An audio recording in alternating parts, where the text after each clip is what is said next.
welcome to my special 4th of July stream, which I only about an hour and a half ago even remembered, like, oh wait, yeah, today is Thursday. But I'm here. It's been a lazy day. I was in the easy chair all day watching stuff with my wife. Millie, I think, is ready for a walk. No. Hey. What? What are you doing? What are you doing? Huh? What are you doing? What are you doing? What are you doing? Yeah. Is that what you're doing? Huh? Is that what you're doing? You're getting harassed?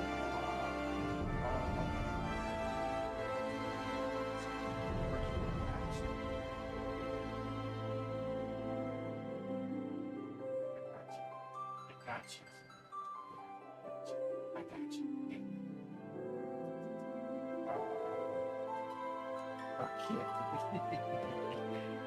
Okay. All right. I think she just wants to play. I have to look on your Twitter. Did you post it to my Twitter? Take a look. Did I get my ears sorted out? Like 80%, 85%. It's still like clogged sometimes, but hey, she's gonna be a real problem. I might need to walk her out. She just found a napkin and she was on the ground tearing it up.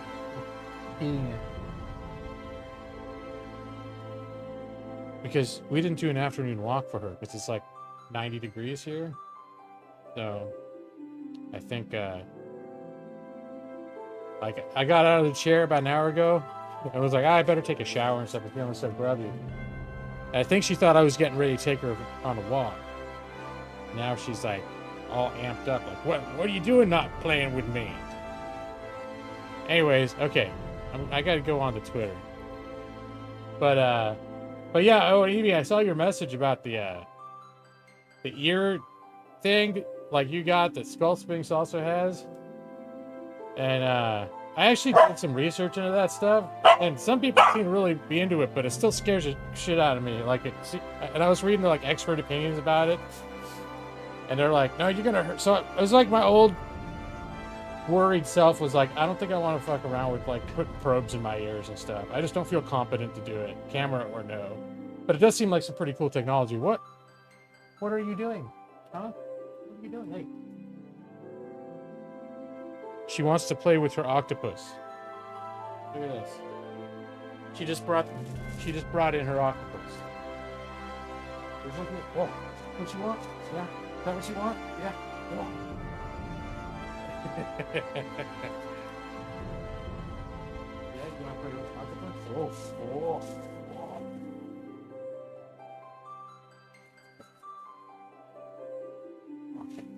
Get the octopus. Oh yeah.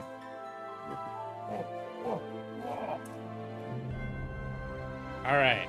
Wow, boy, I sure am beat. I could sure use a break from all this vigorous octopus sport. See, I give her 10 seconds before she starts barking at me to pick it up. 90 degrees.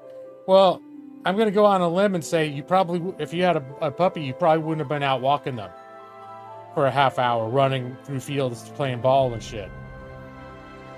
That's all I'm saying. I'm fine being here in the air conditioning with her.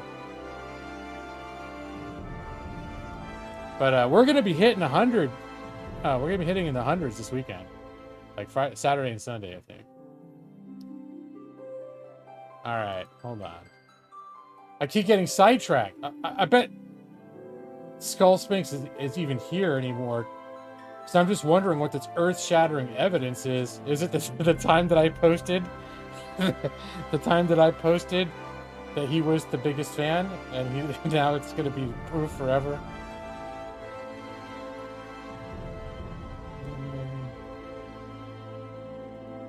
Oh, all right, Moo.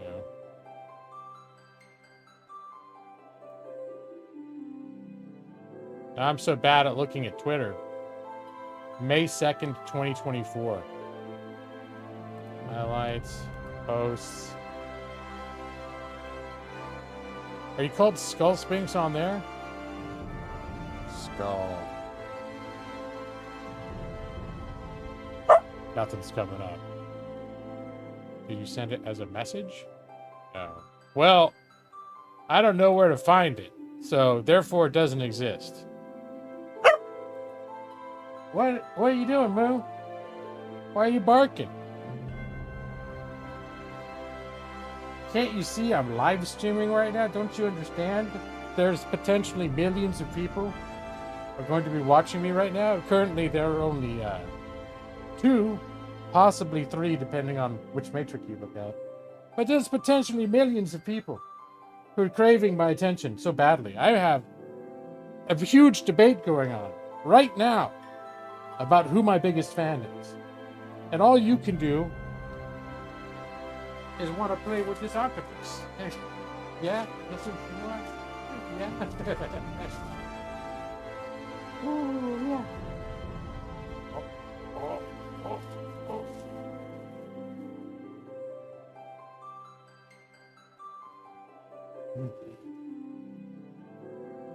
Oh, yeah. Oh, did it squeak? Ooh.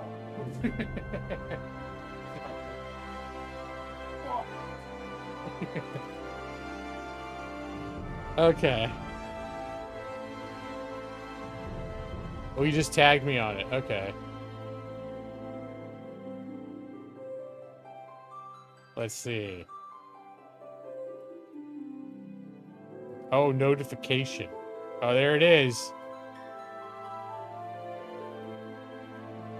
Oh my gosh. Well, wait, hold on though. I did say at the opening of this stream that my current biggest fan was EV23. Because that's what happened on May 2nd. Hey, Moo. Hey, off. Off. No, man. Off. Hey. Hey, off. Here you go. I can't play right now, okay? I'm sorry, I can't play right now. Yeah, I can't play right now. Okay? Oh, she's gonna be sad now.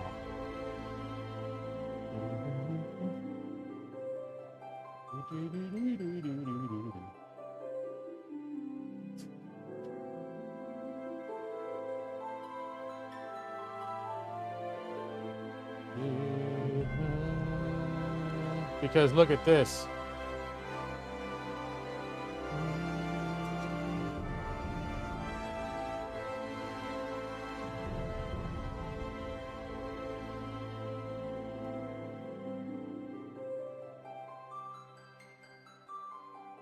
Okay, that was then. This is now.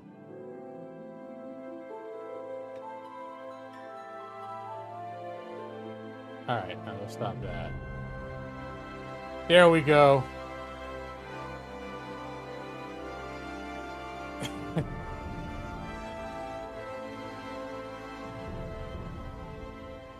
And for anyone who's curious, there's the link.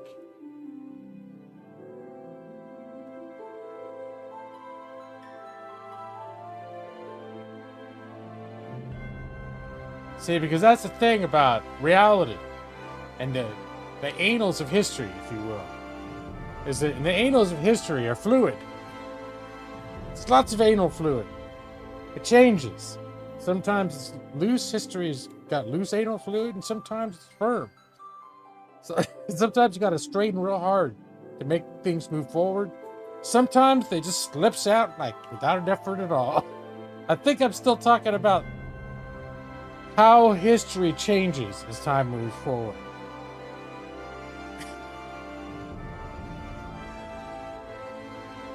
And how change comes upon us. All right.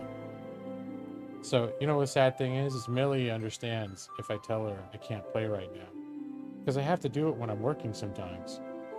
There's something I would never do it, and then Amanda told me she knows. Just tell her you can't play. She's learned that means she just get frustrated and go to sometimes just take a nap.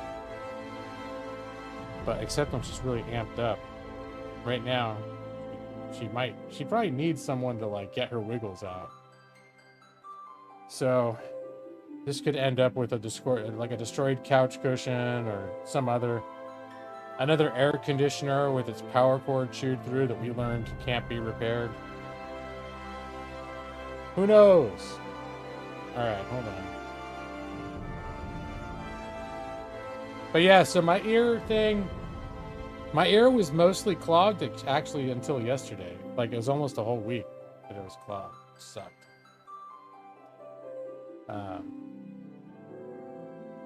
But now it's like, I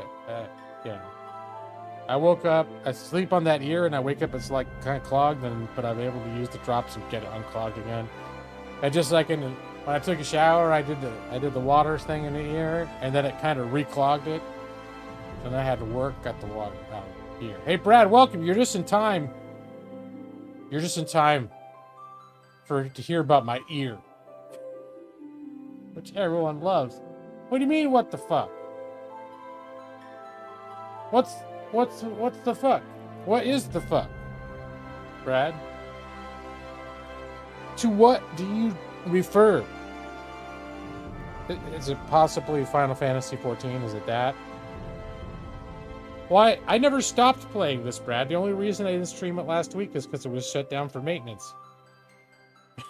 It's really the only game I've been playing for the past several weeks.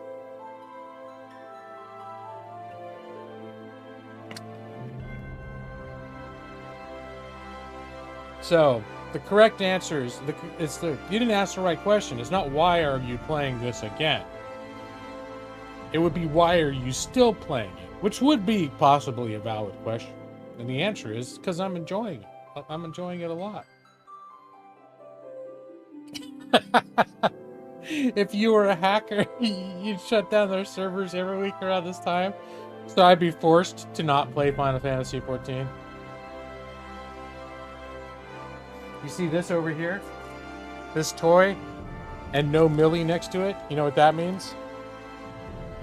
That means there was a little meltdown right before you came in. She wants to play. She wanted to play really bad.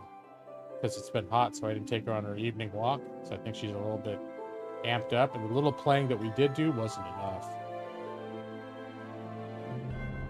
But I told her, I played with her a little bit, and I told her, I can't play right now. Sorry, Melanie. I can't play right now. And she stormed out. She's probably destroying something as we speak. Have I rearranged this room? Not since you guys have seen it. This is how it's been since Millie's been here. And hello, Mega EV7. You know what we say about Mega EV7. Not the best TV in the internet, but you know.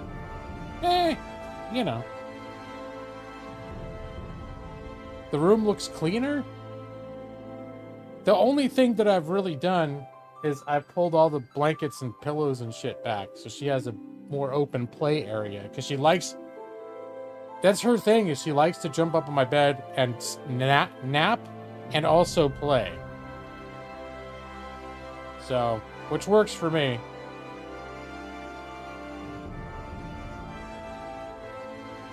But no, I mean, technically it is cleaner, but not in a ways you guys would know. Like I cleaned up my desk a little bit and stuff, but it's still messy. For example, there's still an empty Diet Pepsi can right here. I mean, this wasn't here last week, but it's just an example. I drank Diet Pepsi like this morning. Or just, it might have even been last night. Can't remember now. And all I have to do to remember that experience is reach over and pick up this Pepsi can, because it's still here. But, as opposed to, counterpoint, the Mountain Dew that I had from Taco Bell last week, that the very bottom just had some of that melted ice water that wasn't even the Mountain Dew anymore. Dad is no longer here. So, you know, those are the two extremes.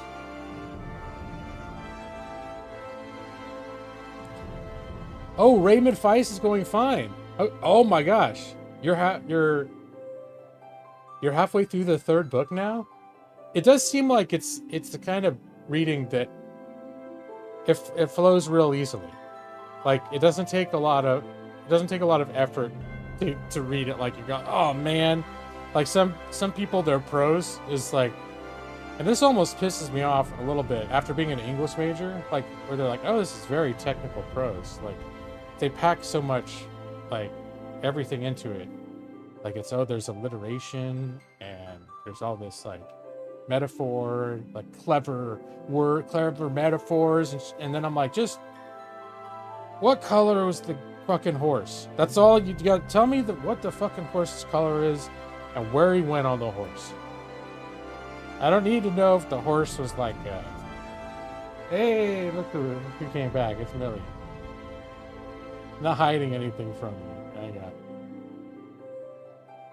I was trying to think of an example of, did you ever read the Gentleman Bastards series, like The Lies of Locke Lamora, which is like, I'll admit, I read the first chapter or two, and I thought it would, and everyone seems to love it, and I thought it was like a really well-written work, but it was so like, the language was so dense, and it wasn't hard to read, but it was demanding. It demanded your attention because it was so packed, word for word, with intention, that it was like, oh, you know.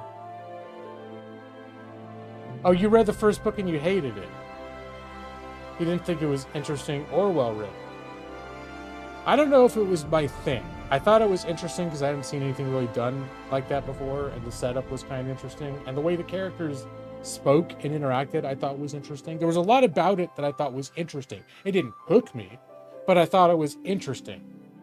Like from a writer's perspective, I thought, okay, this is like, and also I was listening to the audiobook, and the audio reader was like really good, but it was also the sort of thing where, again, I couldn't just, which I was doing at the time, I couldn't just go on a walk or be on a subway or be on a train or whatever and listen to it, because when I'm in those environments, I'm paying attention to other things, like what's on the trail ahead, what is that person doing, is there a bear over there, you know, whatever.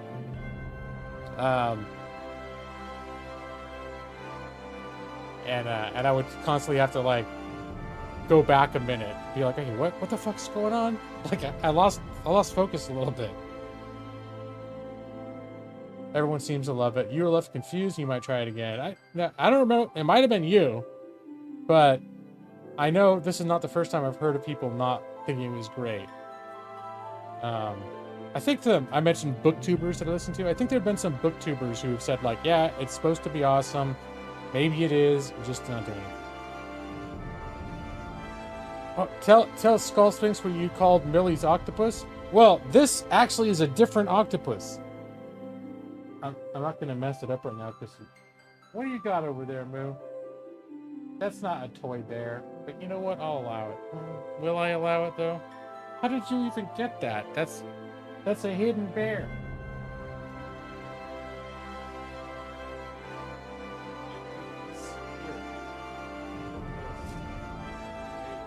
I love you. Yes, I love you. You cannot have this bear.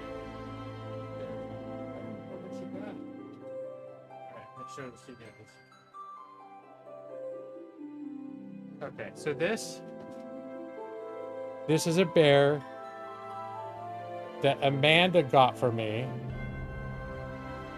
like 15 years ago. It's not for Millie to tear up, to rip the arms off and pull the stuffing out of, which is what will happen if I let her play with this. You like the bear, but this bear is not for you, Rufus. It's not a different room. No. So I'm going to put the bear where you can't get the bear. And you have 20 million toys that are for you that are not this bear.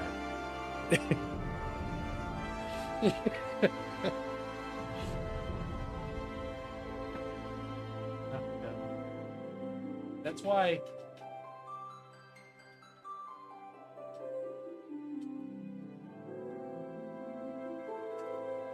That's why we have fenced off areas all over the room. So, no, we have. What? You silly goofies. Here. What's this? What's this?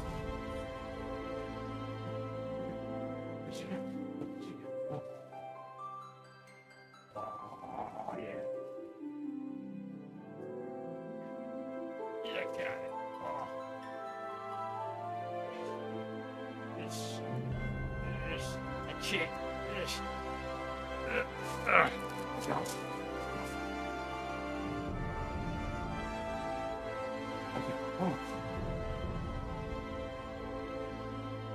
Okay.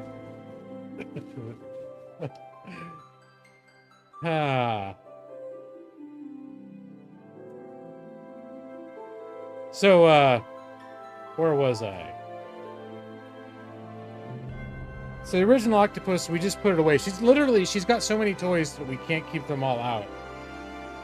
So I think it got put away in her toy chest of toys that she cannot currently access. But she seems to like this one better. It's a little bit smaller, but it actually has 8 legs. But yeah, the other one was an octopus, but it only had 6 legs. So we were calling it the sextopus. Was it during stream a week or two ago that I was corrected on that point? That hexagon, it's not sexagon, it's hexagon. But then somebody somewhere said it could technically be called a sexopus. And I'm like, well, that's even naughtier. So, what are you doing? Huh? What are you doing? What are you doing, dude?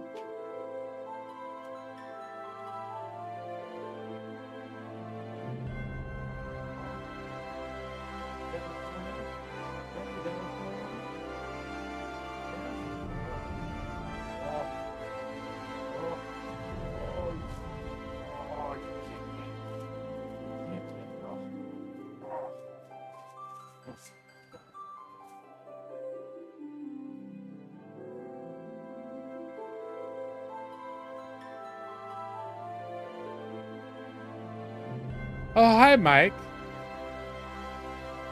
I forget where that conversation went from there. Oh, hi. How's your sex life? And then I can't remember. I really can't remember. Because, yeah, that conversation was so natural and it flowed. Uh-oh. Hold on. She dropped one of her toys, like, behind the bed. This could result in a full-on destructive meltdown. I'll get it for you.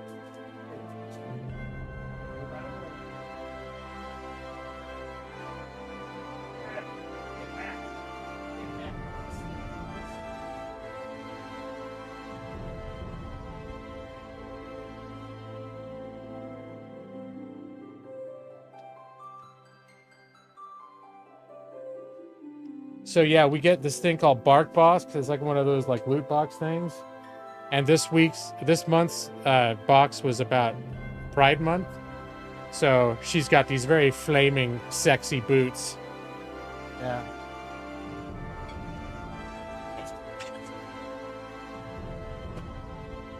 Oh, better go get it. Better go get it. You can go get it. Good job, Moo. Yeah, okay. But these boots are made for chewing. Apparently. And that's just what she'll do. There we go. Good times. Good times. Happy 4th of July, Keith.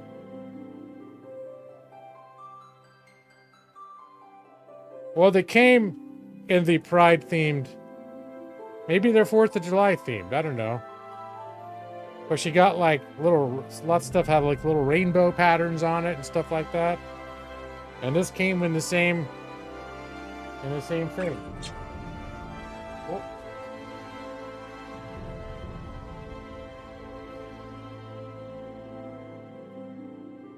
an octopus has different colored, every tentacle is a different color of the rainbow, that sort of thing.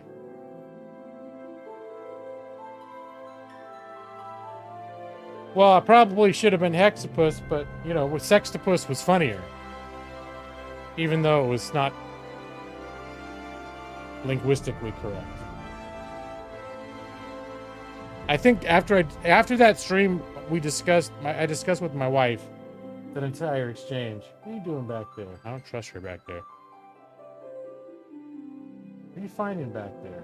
I'm afraid she's gonna dig up like cords or some other shit. She's in this mode right now. All right, you know what? I'm gonna get her something. I'm gonna get her a trachea. Brad, you know about the tracheas. I'm gonna get her trachea. That will hopefully give her something to keep her still and occupied for a few minutes. Hey, would you like? Here. Here.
So that should keep her busy for maybe 10 minutes.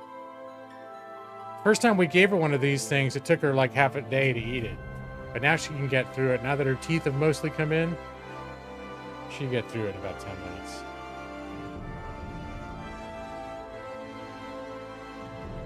How about we don't do this again? About the sextopus? Is that what we're talking about?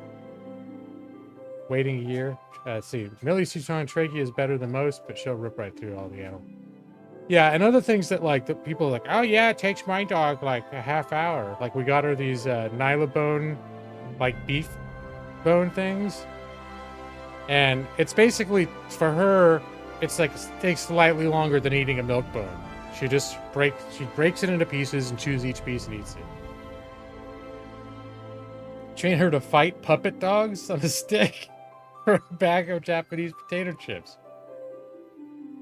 What do you think, Moo? Well, don't turn this into a... This is not a game. She better not.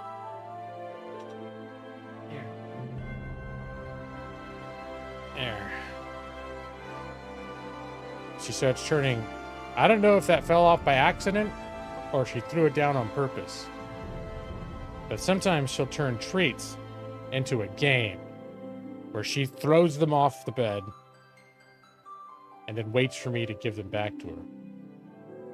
But sometimes she legit gets into what she's doing and it falls off the bed.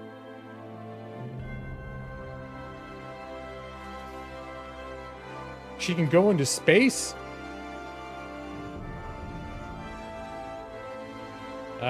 Yeah, Brad, this month's Humble, I agree. It wasn't... Yeah, I wasn't super excited about it. Now, I actually...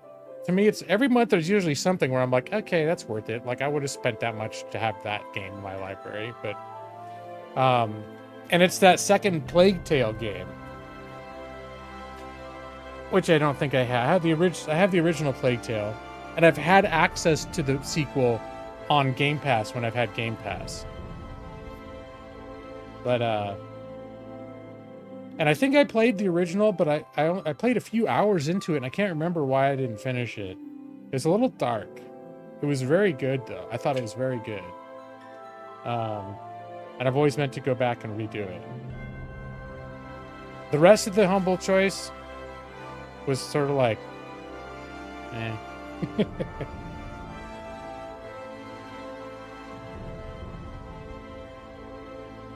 You know what the dog does?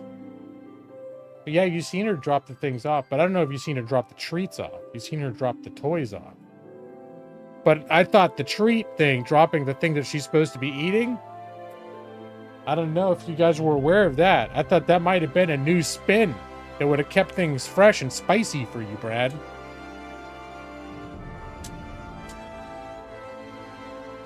You'd love to watch me play it, but you don't think you'd want to play it? Now, why is that, Brad? Like, seriously, you'd be interesting to watch me play it? But you would not want to play it. There's about a 0.1% chance you'd like a game called Hyperviolent. I forget anything else that's on there, except I basically tuned everything else out when I looked, but I was like, oh, Plague Tale. And I made sure that it was the sequel, the one I didn't have, and I was like, oh, cool, okay. And then that was about it. Let me see. Ghost Runner 2. I got Ghost Runner. Ghost Runner 1 was on a bundle like 3 years ago. I never played it. It was always one of those where I was like, I should give that a shot sometime because it looks like it could be fun. Not necessarily the kind of game that I play, but kind of doing its own thing. And then I was like, eh. Figment. Didn't you play the first Figment? I remember Figment seemed like your kind of game. I think you streamed the first Figment, didn't you? I could almost swear I remember watching you play it once. But my recollection, and I played it a little bit, but I wasn't in the mood for it, so I didn't get more than a little ways into it, and I never got back to it. But horror things are among them. Well, Plague Tale, I don't know if you'd say Plague Tale is exactly horror. It's dark. It's not exactly. There's definitely some. I mean, it's during a plague, and there's a lot of death around. So, a lot of rats. Okay, maybe it could be horror, but it's not explicitly horror. And then there are games you'd rather neither watch nor play, like Final Fantasy XIV. Hey, you could watch me play Alien Isolation all day, but could never play it yourself. That's the funny thing is Outlast was an example of a game that I couldn't finish because I was too stressed. I couldn't deal with it. I got about halfway into it, and I was just like, this is too much. And the reason I got back into it is because I watched someone else do a Let's Play of it who was just absolutely shitting themselves. And that made me feel like, oh, that looks kind of fun the way he does it. And then I went back and I played it, and it was fun. But, I remember something similar happened with Alien Isolation. I think Alien Isolation, just by virtue of me being so impressed with that game, I finished it. I don't think I stopped and was like, no, I can't play it anymore.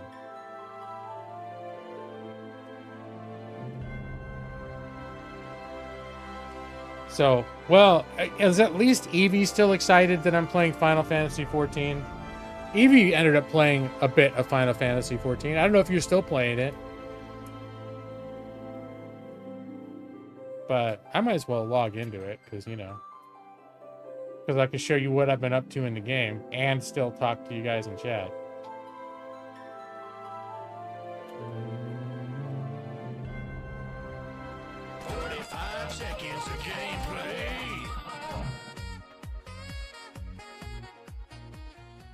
All right. If the game would be so kind as to launch. I think it's launching. There it is. And if OBS would be so kind as to capture it. There it is. Let's see. So, I've been pretty busy in Final Fantasy XIV. Now, I haven't played Lorik Hawk, which was the first character that I made. Instead, I've mostly been playing Thandros, which is the one I played last time, and I've leveled up a bunch of classes of his. And Lorik Hawk, I was playing as a conjurer. That's the healer that turns into the white mage class at level 30. But instead, I've leveled up healer as an alt class on Thandros. And then I started this guy, Strom, just basically to be like a warrior. Because I thought, if certain classes, like the big axe warrior, I felt like you just need like a beefy, badass looking dude. And that's what this guy is. He's a beefy, badass looking dude. And my thing that I would do with him is I would just play him through and have him do character classes that look good if you're big and beefy. A Sophie raid? What, James Baker? What are you even talking about? And hi, James. What's going on? You been playing different games lately? This is Kingdom Hearts. Well, you did get that whole Kingdom Hearts thing. I know you're pretty excited about that. Yep. Sudoku games, a cooking game. Yeah, pretty exciting stuff. Yeah, nostalgia. Oh, that's fair. I remember when I used to get raids. I have nostalgia for that too. I don't entirely miss it. It was cool though. I always felt nice to get raided. But on the other hand, it was sort of like a disruption to whatever I was doing. But I always thought it was cool. Like I always appreciated it. I was never like upset about it. But I know yeah, I like that nothing happens on my streams anymore. Except the people come in and hang out.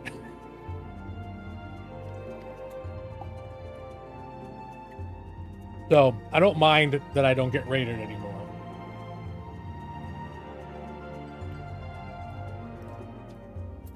So, but this guy, I've leveled him up in a couple of classes. He's a level 48 warrior. And then I think I've got him up to level 40 as a monk. That's like the unarmed combat martial art dude. I started considering leveling him up in Black Mage. Didn't care for it. I just went a few levels in Black Mage and was like, I don't like the mechanics for Black Mage in this game. And then I started doing like the White Mage path for him. And then I was like, you know what? If I'm going to do a White Mage, I'm going to do it on this guy. This guy looks much better as a wizard. Wizardy type of character. So this is him as a level 50 White Mage now. I've got, I think, 3 or 4 character classes up to 50 now. Level 50, which was... there's a bunch of content that they released in the original game after you finish the main story that was like the Game Plus mode. That was basically the end game. But then other stuff was added that led into the second, or rather the first expansion, the second story, which ties together.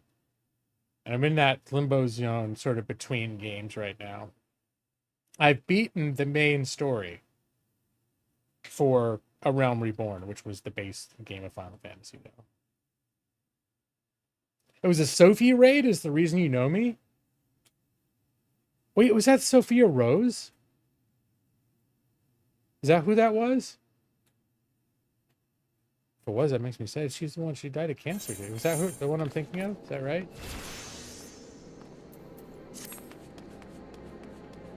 Oh, Sophie Brecca. Who am I thinking of? Gypsy Rose. I think her name was Gypsy Rose. I remember the name Sophie Brecca, but I don't remember. There's so many people that I don't remember anymore. I remember that name Sophie Brecca for sure.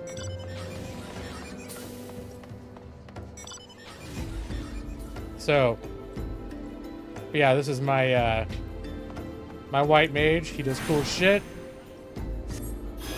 That's his big area of attack spell. I like that because it's dramatic. He does a big boom. Nice. Canadian, small, blonde, poutine. I know poutine. I'm definitely remember the name Sophie Brecca, but I feel like it's someone that I haven't seen since 2016. I just don't remember anything else about her aside from I remember the name, and I remember I thought she was cool. But that was it. I couldn't tell you one game I saw her play or any anecdotes or experiences. Aside from apparently she rated me. And I know that was in the name, I recognize her name as being part of our community. Like where I would have rated her and she rated me. And that's when okay, well, that's the main thing. I don't specifically remember that I met you because of that. But, you know, that was a historic day. If only for that reason. Because James, you've been here ever since. You know? Master Lurker James Baker. I'll bet you've been on every stream, huh? Just being quiet and lurking. Just like a Master Lurker James Baker would. They could use some of those in Predator Fire. I was wondering if they had some 4th of July event here. It's the sort of game that they would do. Most attack spells, you need a target in order to do it. Boom. That's kind of cool. Let me see, what else have I got? Got like an area heal spell. That's kind of fireworky. Yeah. It's neat. You followed her from Twitch. And that's how you met Nar and everyone else. Okay, I got you. Nar came from Twitch too. I wonder if they knew each other from Twitch. So this is my level 50 White Mage, which is like the basic straightforward healer.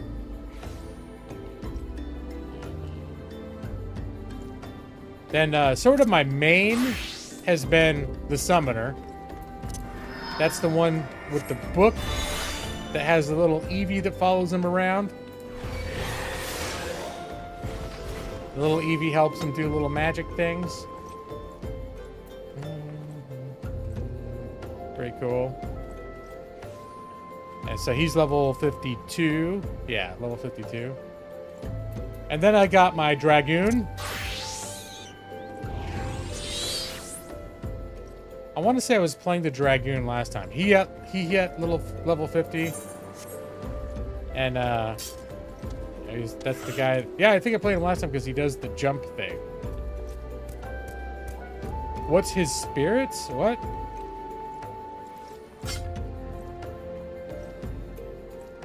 Oh, and I have the Scholar too. The Scholar levels with the Summoner. It's the one class where 2 of the secondary classes level together. So, but I play mostly the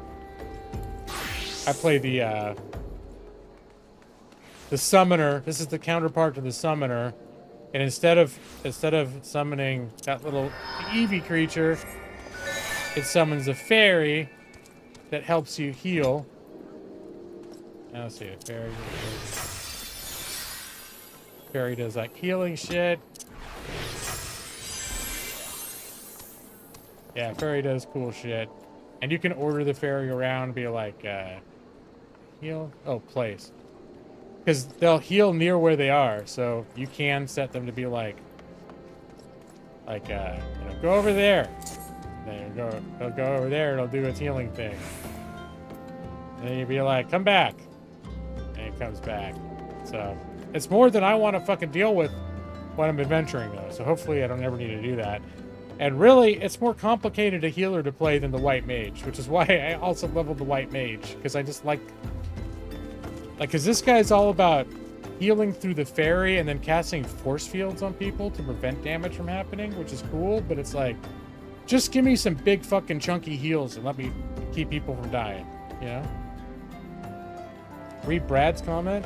They all look like a bunch of assholes. I saw that. They're not. Look, he's got glasses. You know, these guys, their weapons are books. They're scholars. He's an intellectual, Brad. You'd like him. Well, I don't know. Do you like intellectuals? I feel like you'd get along well with Thandros. And then when he needs to be a tough guy, he is also a level 50 paladin. That's pretty badass. Sword and board. I don't know if I like the big scimitar thing going on. But, you know, that's pretty cool. He does all sorts of cool stuff like that.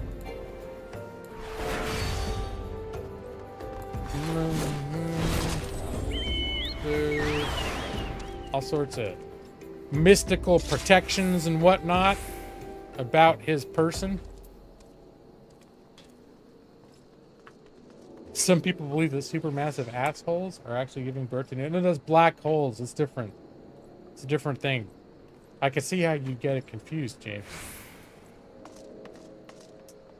And there's my white mage. Oh, and when you hit level 50, there's certain, it unlocks certain classes that you can just play that start at higher levels. So I actually got the class Samurai, which you can unlock at 50, and it starts at level 50. You don't need another class prerequisite for it, but I just didn't feel like playing the Samurai. But there's the Samurai. I haven't even sorted out his buttons. Like, you go to this quest giver and you're like, I want to be a samurai. They're like, okay, you're samurai now. Get the samurai sword out. You get it out, you become the samurai. And then they're like, here's 20 buttons. Have a nice day. And I'm like, oh. I don't want to deal with all these buttons. I don't know what they do. Shifu, leg sweep, second wind, that's good. Third eye. There's a lot of buttons, that's all I can say. A lot more buttons than I wanted to deal with. Well, that's kind of cool. Is that like his area of effect attack? Anyway, so maybe when if I level up that beefy dude to 50, maybe I'll let him try this out. But this does seem like maybe the kind of class where you want somebody who, wow, it's cherry blossoms. It's kind of cool. But I don't have enough experience to go around and level all these classes either. The douchebag's blade, is that what it's called? But the sword weapon that he's got is called a Mithrite Uchigatana. I bet if Nick was here, he could tell me how to say it correctly.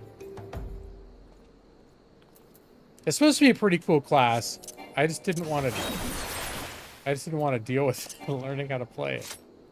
All right, let's get rid of some of that shit. Oh. Put that there. We put our chocobo here under shift 9. And now, when you get to a certain point in the main story quest, your chocobo can fly. I know you wouldn't think it because of those little flappy wings, but guess what? Oh, I'll show you in a second, Nick.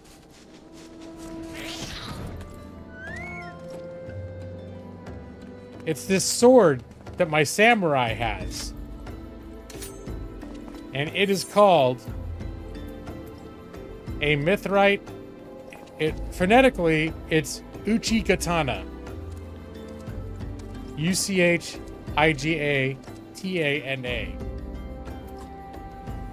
I am assuming it is a Japanese word. And you seem way better versed in Japanese words than I am. Maybe I'm saying it right. Uchigatana. But I'm probably not saying it right.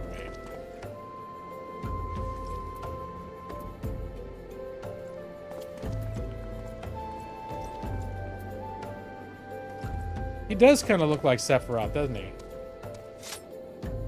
That big sword. That's why... And that guy, this class is actually a DPS class. It's not a tank. So, it could be worth level. I think it looks really, like, wicked cool. But I just don't have enough experience to go. I guess, you can always still level other classes if you want to. I sort of got reasons to use these other classes. So like and I have found at level 50, there are dungeons that you can't do the NPC thing with.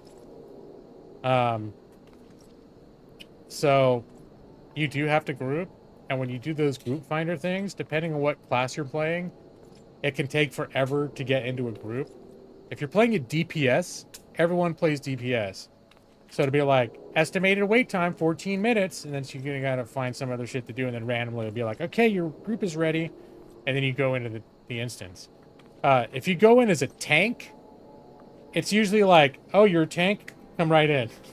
Like, no, oh, you know, you don't need to wait. You don't need to wait. Please, come right in.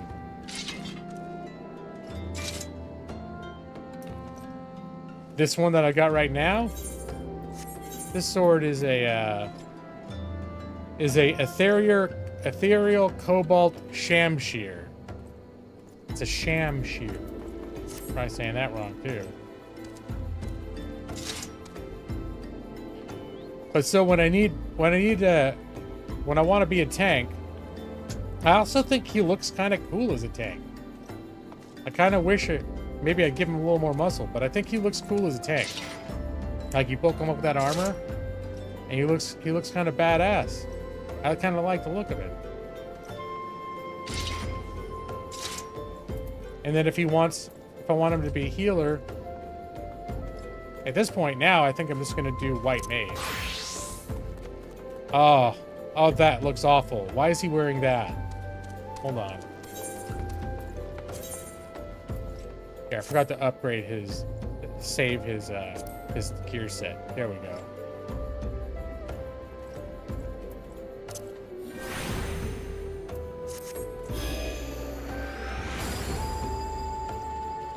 Pretty badass.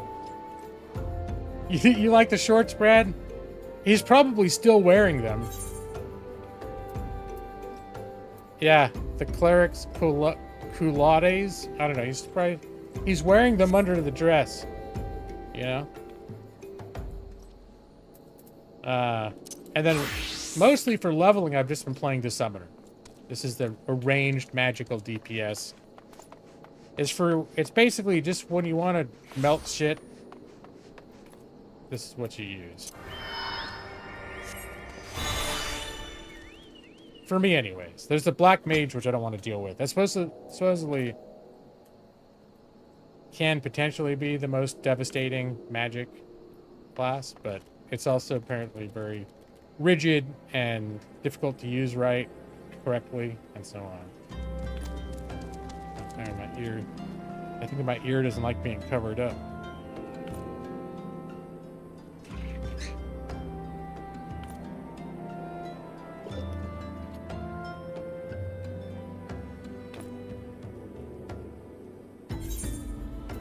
But yeah, if you take out any of these guys' robes,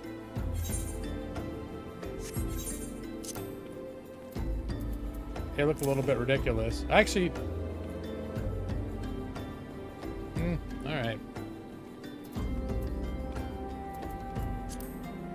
No, dude. Alright, here, this is what we're doing. That's how we look.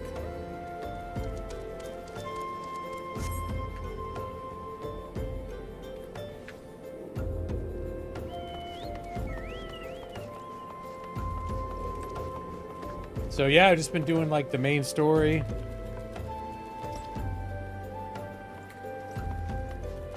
And main story's been taking me into a lot of dungeons too. Let me see. I'm just gonna start playing. Start playing a little bit. Oh, hello there. Pandros, was it? Ishtola said to expect you. That's Ishtola, I think, right next to me. I even forget what we're doing right now. Oh, thefts. Okay. Someone's been stealing crystals, which is what's used to summon the icons, which are like Ifrit and all that other stuff that these beast tribes have been summoning, that they worship as gods, but they're really just like manifestations powered by these crystals. I'm gonna do something, Brad. Terrible business, he says. We have yet to confirm the quantity of crystals stolen, but I dare say it may be greater than... but never mind that. I have news to share. A short while ago, the driver of a heavily laden carriage refused to halt for inspection and broke through one of our checkpoints on the Royal Allegan Sunway. The cart bolted off toward the eastern Thanalan, where, thank the gods, I hear that our colleagues were able to apprehend them without further incident. A speeding carriage, that would seem a curious choice for thieves of such proven cunning. Yeah, the Amajali would do whatever. Amajlada. Do you have a foothold? That's like a criminal organization. Have a foothold in the Eastern Thanol. Huh. And what of their cargo? Did they carry the crystals we seek? We should be receiving a report any moment now, but I failed to see what else it could. Uh-oh, what this now? Did you miss me, friends? I'm back. But I fear I come bearing disappointing news. Or on second thought, perhaps it's good news after all. Tancred, where have you been off to? I figured you had everything under control here, so I just took a brief excursion to the east to check up on Amalja's friends. But would you believe it? I happened upon a runaway carriage on the way, and even was able to do my small part to help my friends in the Brass Blades intercept it. In all my years, I've never seen such a prodigious quantity of somnus. The Blades were calling it one of the greatest hauls they've ever seen. Stolen crystals, on the other hand, were nowhere to be found. Is that so? Alas, I suppose we have no choice but to resume our search elsewhere. We could reassess our options as well. Come with us, Thandros. Is this considered doing something, Brad? This is such an intriguing story. Now I get to talk to Thancred. Against all expectations, it would seem that the Amalja are innocent of this particular spate of crimes. But by all indications, they have yet to replenish the stores of crystals exhausted during their last attempt to summon the Nefrit. It's almost like doing something. Alright, thanks, Brad. Appreciate that. What I can't fathom is why anyone else would want to go to such lengths to obtain crystals, and in such quantities. It cannot be that we are dealing with simple thieves. If their motive were profit, why would they limit their trade to crystals alone? Plainly, we are missing something. While you think on what that might be, I shall inform Urianger. That's probably Urianger. I remember when I streamed this 3 years ago, I kept calling this guy Urianger. It's probably Urianger of Angerman Land. And then someone told me it's supposed to be like Urianger. Certainly not like a little 36 innings of baseball, though. No, it definitely isn't. I will concede that point for sure, Brad. I shall inform Urianger of our progress or lack thereof.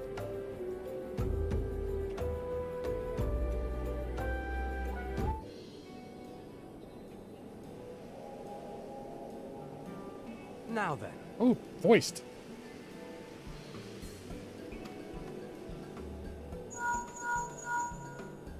Randomly voiced. 'Tis I.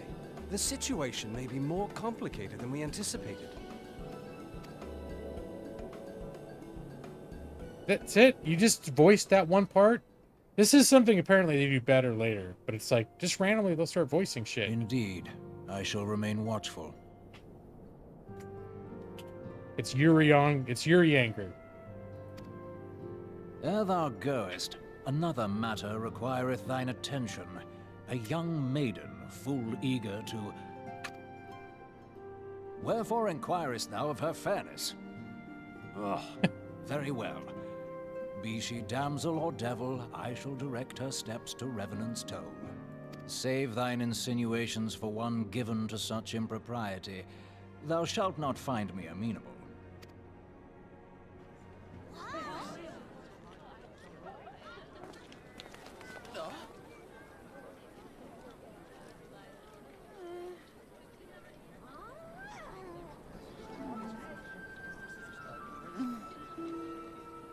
Uh-oh. Who's that? Far across the sea from the land of Domar have we traveled. We seek audience with the ruler of these lands. Who here speaks for you?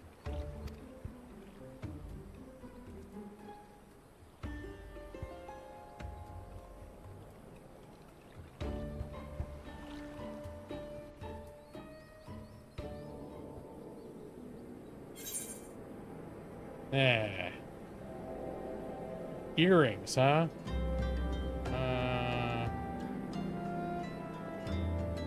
Yeah, I don't know these stats here. Just get those. They're probably not going to be better than what I got anyways. Nope. I'm gonna have to do a big purge of my inventory because my like armory inventory is completely filling up. Any bright ideas? A solitary flash of insight? No? Well then, for want of a better suggestion, I suggest we try picking Fufulupa's brain again. Who knows, if we work together we may yet find something of use nestled away within it. Haha. Alright, where's Fufalupa? Oh, Fufalupa's like right next to me. It's that little guy. Fufalupa. Okay. Oh, but it is good to see you return. I literally took 2 steps away and talked to someone right next to us. I have given some thought to the matter, and I have just hit upon a most disturbing possibility. How could I have been so blind? Calm yourself, Fufalupa. What is this disturbing possibility of which you speak? I was contemplating as to how the thieves' activities escaped our notice for so long. And then it came to me. What if there's someone among our own ranks conspiring with them? A traitor in our own midst? It would be most unfortunate if your fears proved well-founded, Fufalupa. Just try to say that guy's name as often as you can. Fufalupa. Indeed, if for some reason, or if for reasons of security, the concern decided to transfer the remaining crystals stored in Horizon to another location, their plans would be discovered the moment the brass blades were informed. Ah, but such a shipment should surely be well guarded. Would thieves as wily as ours risk open confrontation? Mayhap not, but neither would the concern be eager to present them with such an obvious target. Nay, they might instead elect to carry out the transfer in secret, to entrust the goods to, let us say, a lone Migoti miner, traveling without escort as to not attract undue attention. But who? Ah, I see. Yes, the concern may well elect to do that. But to travel with so much cargo would be a strenuous task indeed, and this miner would certainly need to rest upon the way, mayhap north of the bridge to the Hammerley? A fine spot for a rest, would you not agree, Thandros? You lie in wait in the north, and I shall do the same to the south. I know exactly where we're going, but, you know, whatever. People complain about this story between the first main game story and the first expansion as being exceptionally tedious. But necessary. Like, you need to have all of it because the rest of the story from this point relies on you knowing all this stuff. So it's not pointless, it's just like not very well paced. Because its intention, a lot of this, was just to be like the end game. Just a whole bunch of end game content before they even knew they were going to make an expansion. Ahem, forgive me, my friends, but I have received the new orders. I must inform my men at once.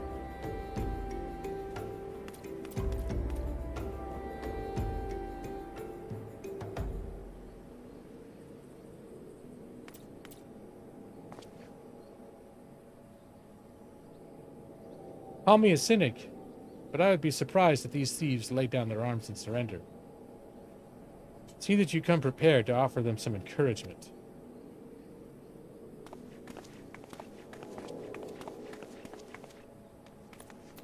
Alright, we're gonna lie in wait for the thieves. Let's see, where are we doing this? Oh, that's nearby.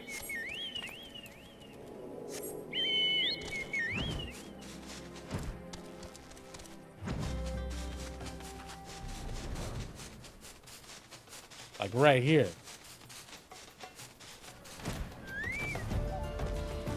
Yeah, let me make sure. Yeah, my little carbuncle is out.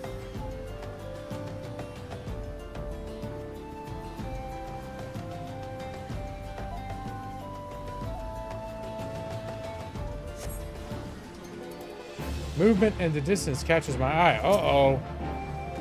Unknown Ravagers.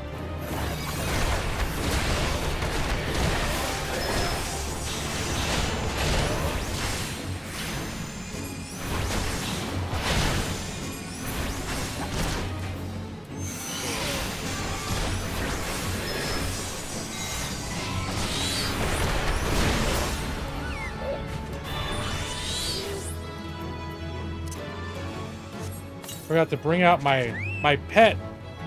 My chocobo is like a companion that acts as a pet.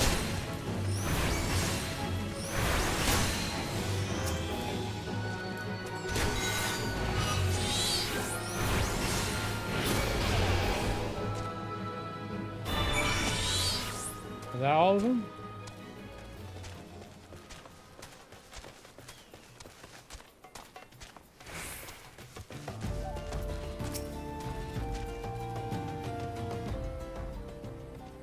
The stubborn to the last, as expected. Are you unharmed? Ew. A gang of sea wolf thieves, and Inthanolid no less. I suppose there's a first time for everything. Sea wolves, all of them. Aye. And all the same taste and facial tattoos. Blue, in case you were wondering. Our thieves are a long way from home.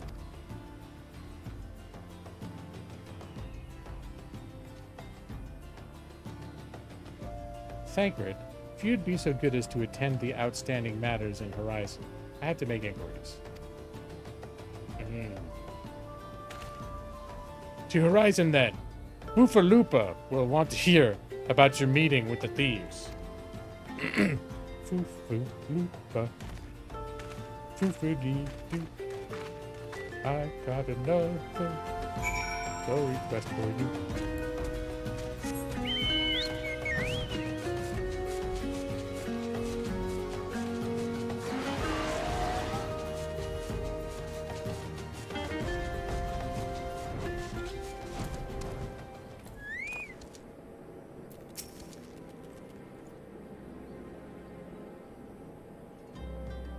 On behalf of the brass blades of the Rose, I thank you for your service to Horizon.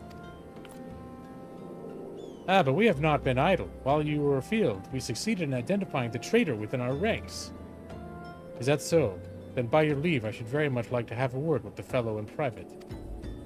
Ah, no, I'm afraid that will not be possible. Regrettably, he managed to subdue the unit of blades dispatched to detain him, and made good his escape.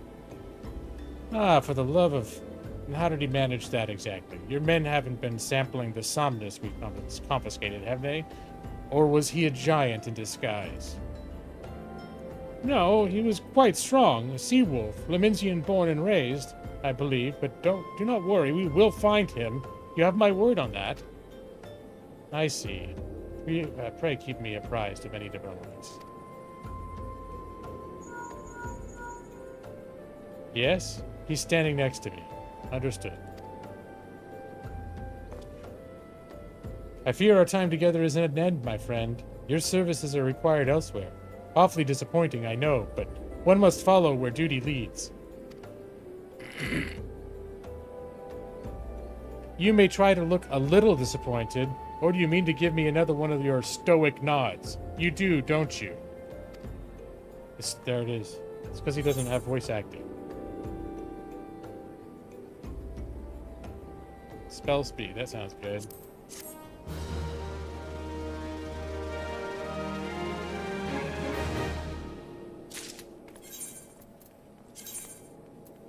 Hey, those hearings are actually better. Hearings were better than we had. Alright. Alright, so where am I going now?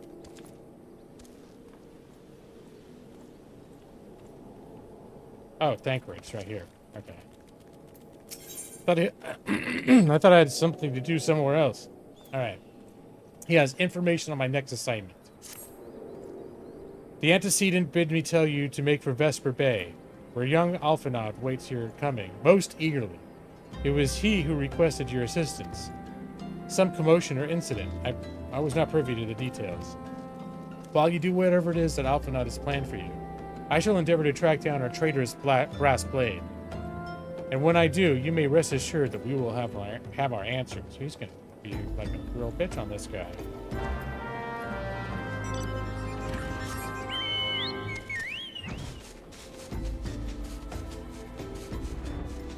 But yeah, since I last played, they had a massive patch. They've done a pretty big graphical overhaul.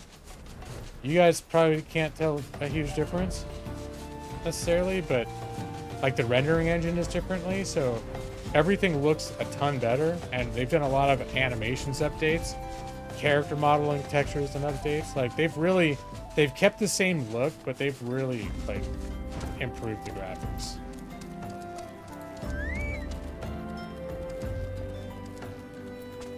I haven't tried it on Steam Deck since they've done the update though. I'm curious to see if it's impacted that ability. Like what I was noticing too, specifically that made me think of it, was when I'm riding the Chocobo now, you notice when he turns,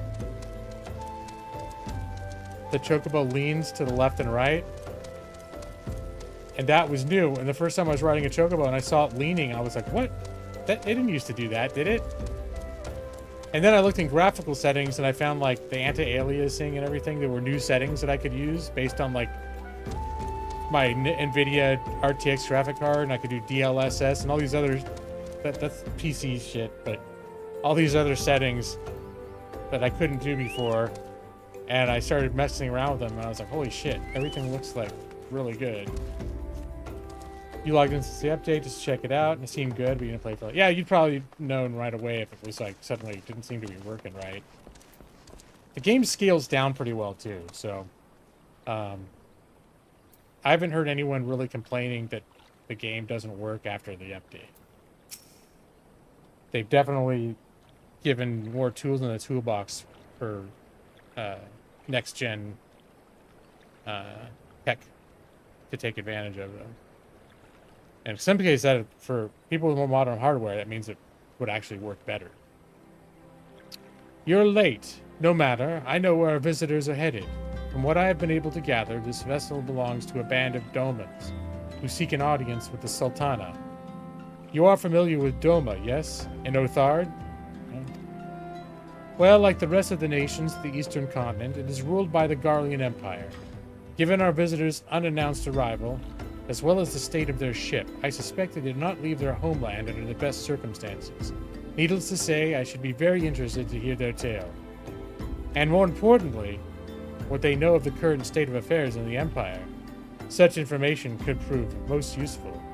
So, spoiler alert, when you finish, like, the main story, one of the big things was that the Empire, this big evil empire, basically like Nazi Germany or the Empire from Star Wars, whatever, they're basically about to do this master plan to take over the world, right? Sort of very sort of typical fare.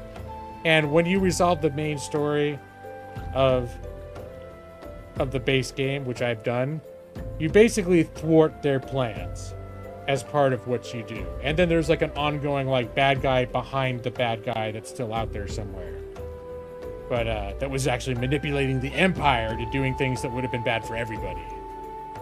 But anyway, the Empire still exists. They just thwarted their particular plans here that were the main part of the main plot of the main story. The definitely Empire still exists, and they're still a threat.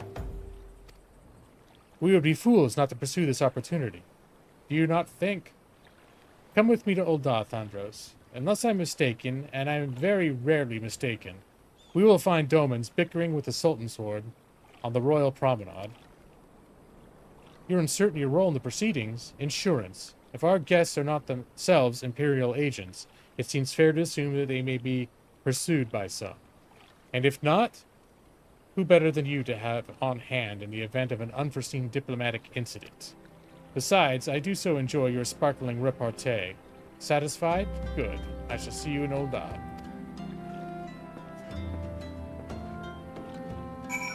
I could teleport, but I could fly there too.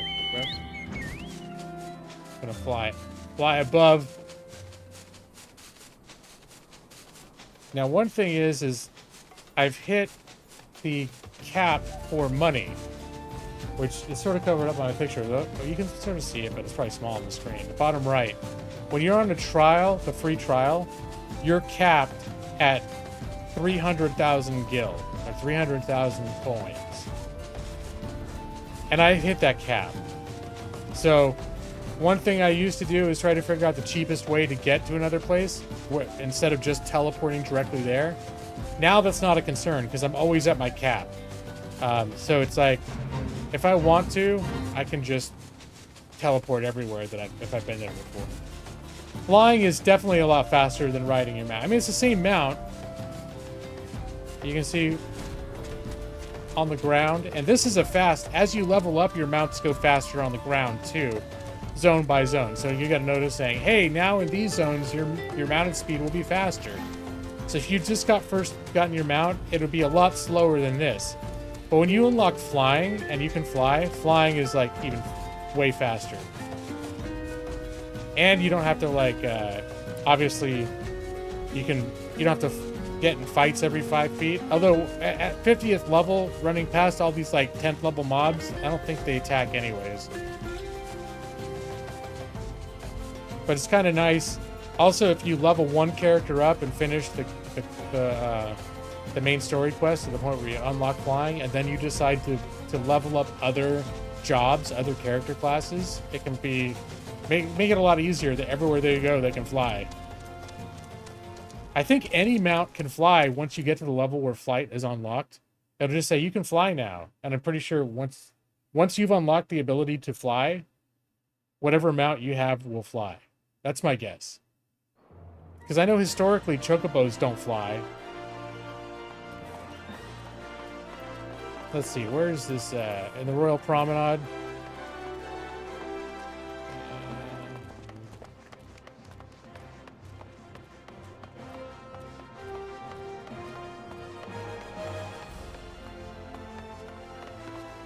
There's my little carbuncle. I mean, it's going to be a while till you get there if you haven't been leveling your character. If you haven't been playing. It's quite a ways into the story before that happens. But when it happens, it's like, now you can fly. It's like, oh, okay. Although I think when you get to, like, the expansion lands, I don't think you can fly there. I think you can only fly, like, in the base game world. Yeah, level 12. All this stuff happens when it happens after you finish the main story quest at level 50. And then even, I think even slightly beyond that, like, once you do some more quests at a certain point, they're like, flying is unlocked. So it's going to be a while. Let's see, we're going to go to the chamber of Rule, I think. Custom strip.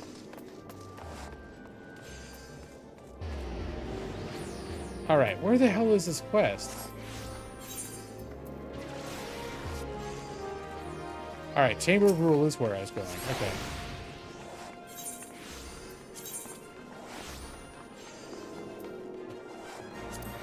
Oh, look, she's coming back. I know. Uh-oh, she's looking kind of rambunctious. She got a wild look about her.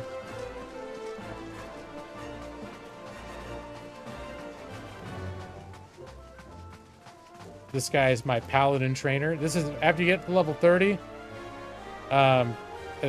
You finish your gladiator quest line, and then it unlocks the paladin quest line, and you start. This is the guy who's your like paladin boss. Hi, Moo. What are you doing, Rufus?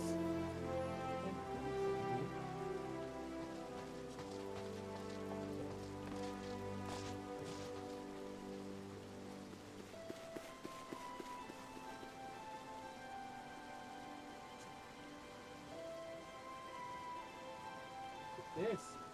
What did I find here?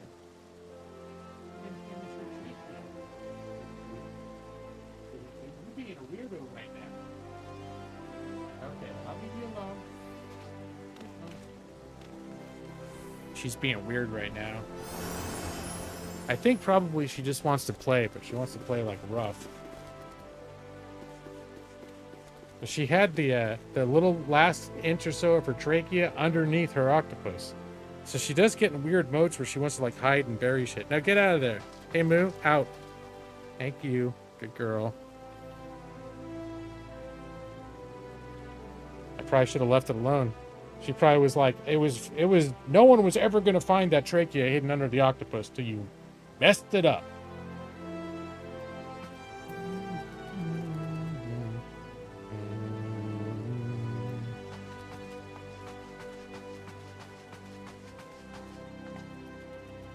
All right. Yeah, everything, I think the lighting and everything since the update is different now, too. I'm pretty happy with the update. Honestly. Game's still the same. It matters not how many times you ask. Without the necessary permissions, none shall pass. Pray understand, good sir, we have not the leisure to lodge a formal petition. Time is of the essence. All I ask is you summon your superior. Allow me to plead my case. Surely that can grant us, you can grant us that small kindness. Away with you, and darken these doors no longer. I will not ask again. You know not what you do. I may.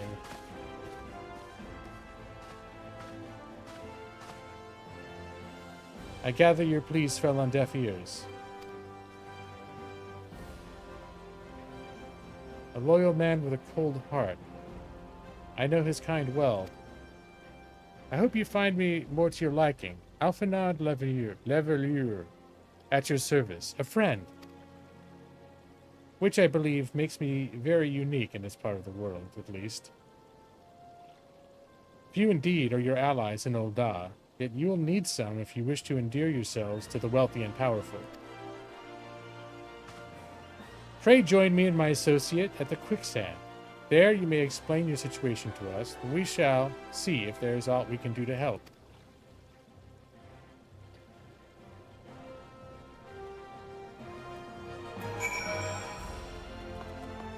To the Quicksand! I think I can teleport there.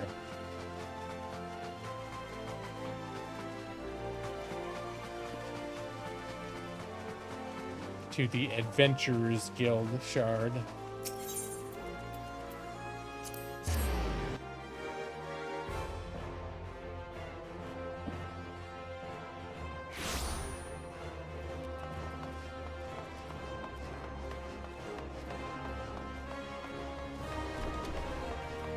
That's the thing about this world is you get very familiar with like where everything is. And it starts being like every place you go is a place that you've been, but different things are happening. It's sort of, you know, sort of like in real life. Most of your life stories, whether they're boring or totally significant, are taking place where you live your life in places that you know. But it's kind of cool being like, yeah, we're going to go to the Quicksand. I'm like, oh yeah, the Quicksand. Yeah, I don't know that place. That's where so-and-so works or whatever.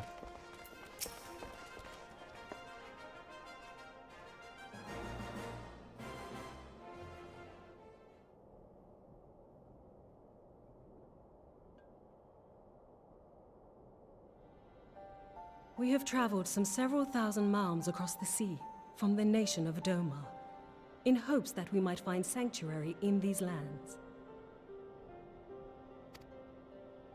Sanctuary, Lady Yugiri?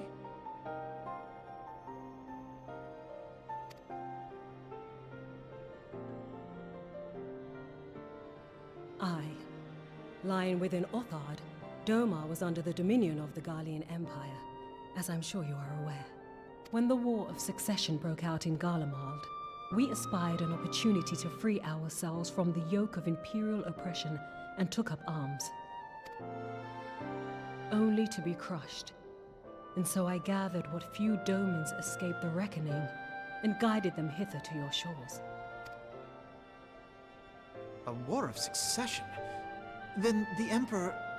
Forgive me. You said that Doma was under Imperial rule, did you not? Doma is gone. Razed to the ground as an example to the other provinces. 12 have mercy. And your people? On a ship anchored in Vesper Bay, flying borrowed colors. Oh damn, their whole like little nation got destroyed. And the refugees are on a ship looking for some place to crash. Many were complicit in the rebellion, or akin to those who were. They will not come ashore until I send word that it is safe to do so. I sought an audience with your rulers, but was summarily refused. The lords of Ul'dah are not wont to entertain foreign refugees without suitable encouragement. Mayhap I was foolish to expect otherwise, but our supplies run low and we have young ones in urgent need of care. I have seen the tents outside the gates, however. We are not the first to seek asylum, nor will we be the last. Be that as it may, Ul'dah is no friend to Garlemald. Your tale would stir the hearts of many men and women here. The Sultana and the Syndicate will not be so easily swayed, but I shall see that you are granted an opportunity to plead your case. This is within your power? Well, far be it from me to boast, but I do have the ear of certain influential individuals. I am in your debt. Like Ron, he just pulled a Ron Burgundy. He's like, maybe you haven't heard of me. Kind of a big deal. Lady Yugiri, forgive me for observing, but your choice of attire seems like to evoke feelings of mistrust. She looks like a ninja. Men are wont to fear the unfamiliar. We know this from experience. We seek only to spare the people of Ul'dah unnecessary disquiet. If someone is clothed from head to toe and you can't see an inch of like their eyes or anything, that's a little sus. I shall defer to your experience then. I thank you for your understanding. It seems I have urgent business with the Flame General. I leave our guests in your capable hands.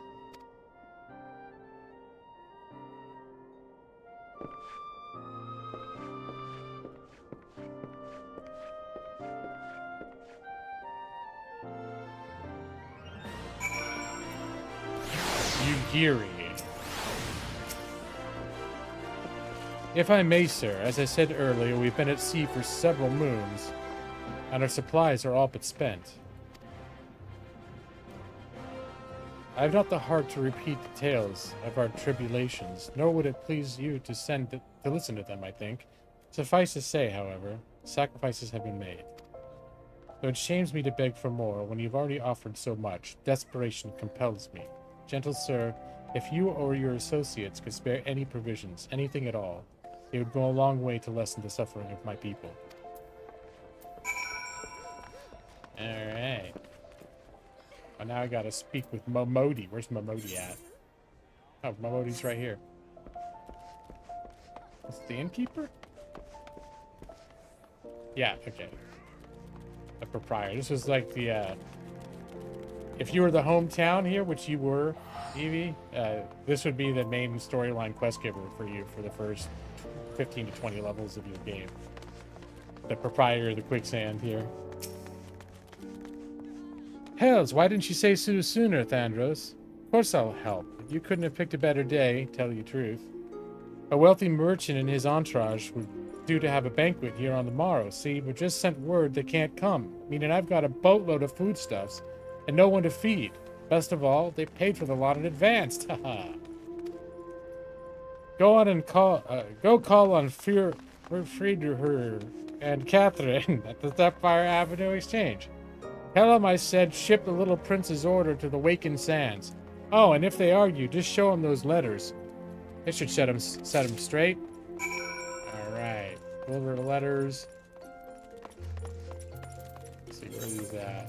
There. That's pretty much just like I ran outside almost.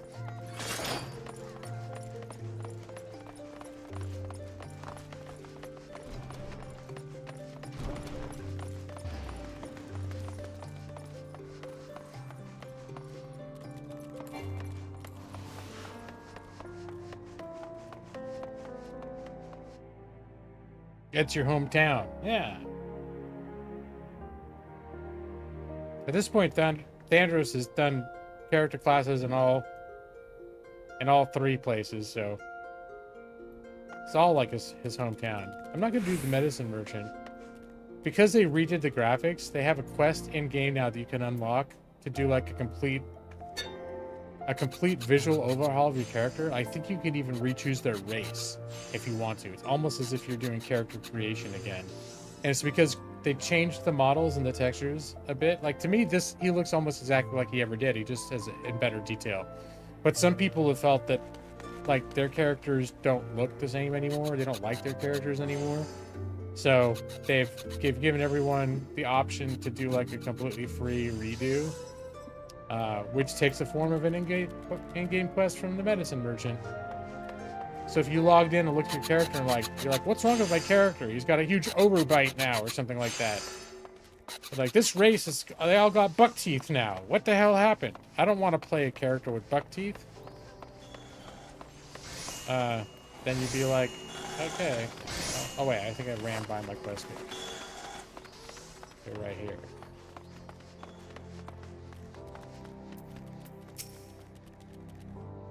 My, that's rather an odd request. Mayhap you misheard her instructions. This is me telling them to ship all the food away. Nope, here's the letter.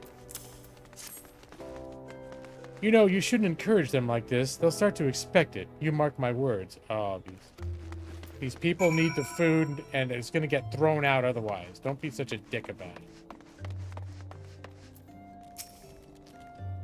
She's in the business of feeding refugees now. I ain't normally one to question Miss Mamodi's judgment, but that doesn't seem wise to me. Here's the letter, bitch. I'll not speak for the children, but if you ask me, any man that can't earn a trust deserves to go hungry. Jeez, what the hell is this town?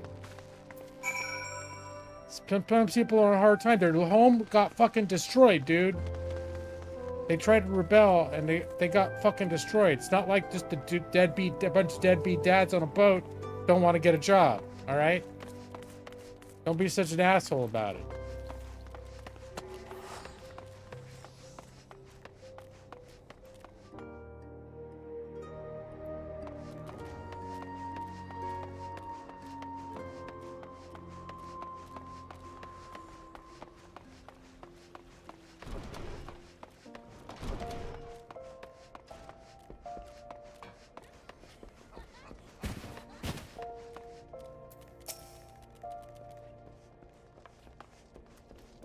They didn't give you any trouble, did they? They gave me some attitude, but didn't give me any trouble. Good. Now go and tell Lady You-Girl. It's all in hand. Alright, where's she at? She's right over here. That's the ninja girl. Leader. I dared not hope for such magnanimity. Much less expected it. Mistress Mamodi is generous indeed.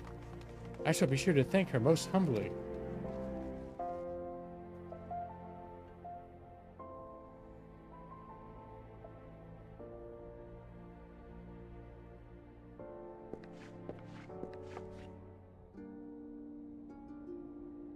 Lady Yugiri, I briefed the Flame General on your situation. I think you'll be pleased with his reply. We've been granted an audience before the Sultana and the Syndicate both. We should return to the Royal Promenade at once. Wow, he knows how to pull some strings. You have done much for us, Master Alphanad. I swear we shall return the favor. Naught is owed, Lady Yugiri. For naught has been given. This small favor you fairly won with your words. And it is with words that you must win the favor of the Syndicate. Then I shall choose them with care. You will be accompanying us, yes? Good. Your presence may serve to remind the Syndicate of the true meaning of philanthropy, and that nothing so unpalatable will be required of them, assuming the Dolmens are willing to earn their keep. Come, the Flame General awaits us on the Royal Promenade. Am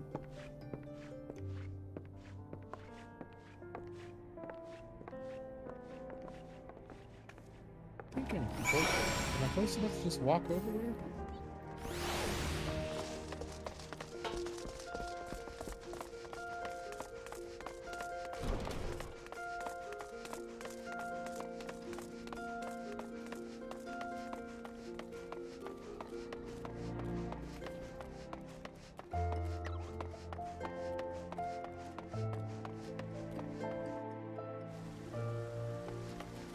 Oh, no, this is a mistake. And now I'm gonna get lost. Okay, I think it's upstairs. It's like directly upstairs from where we are. All right, screw it. I'm just gonna find a teleporter. This place is too big for its own good. I think there's a teleporter right here. This teleporter taking me right where I need to go. I just thought I could literally, maybe I just make a left turn out of the inn and go straight there.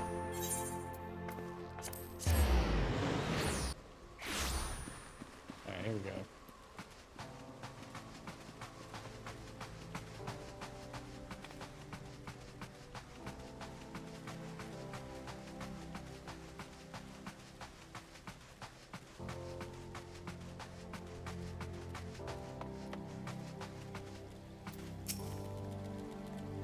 A pleasure, Thandros. The others are already inside. Let's not keep them waiting.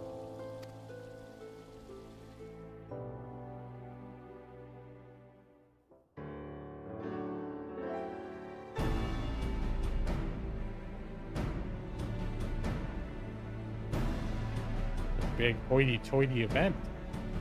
I, Yugiri of Doma, am honored to meet you at last, Your Grace.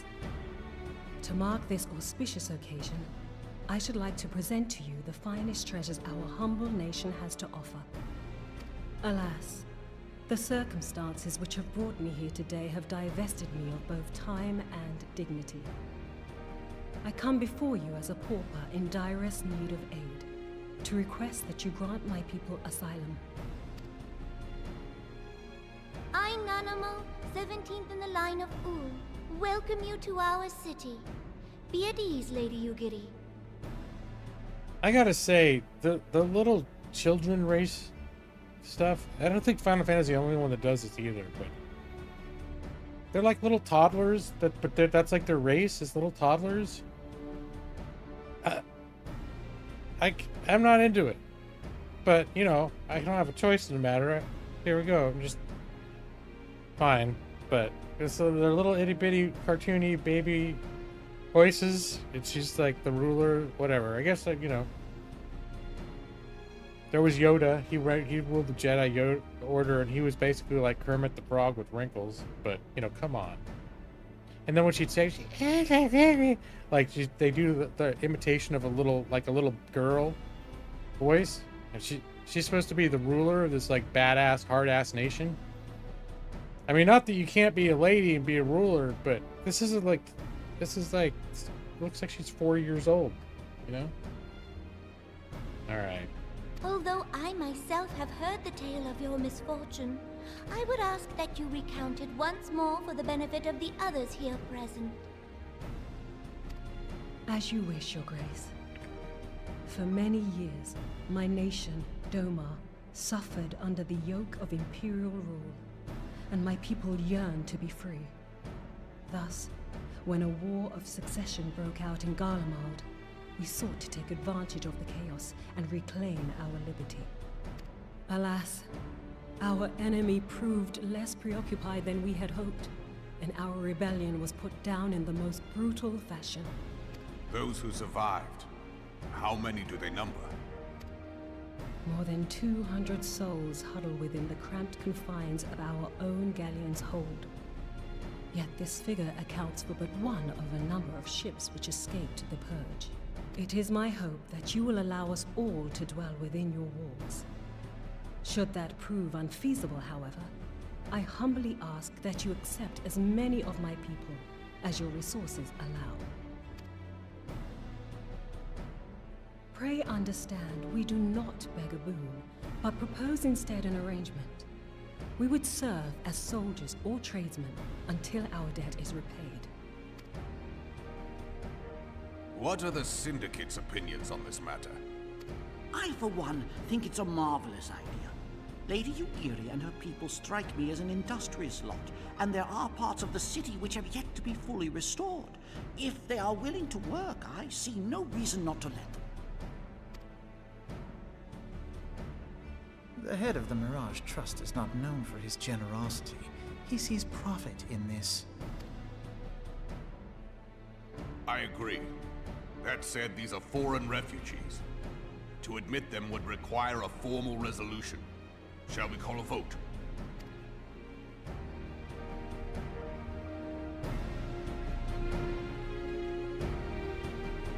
Oh, look at them crossing The their arm. law is the law. Lord Lolorito? Tell me, are you blind or willfully ignorant? Even now, our streets are choked with the displaced victims of the Calamity and Alamigan refugees.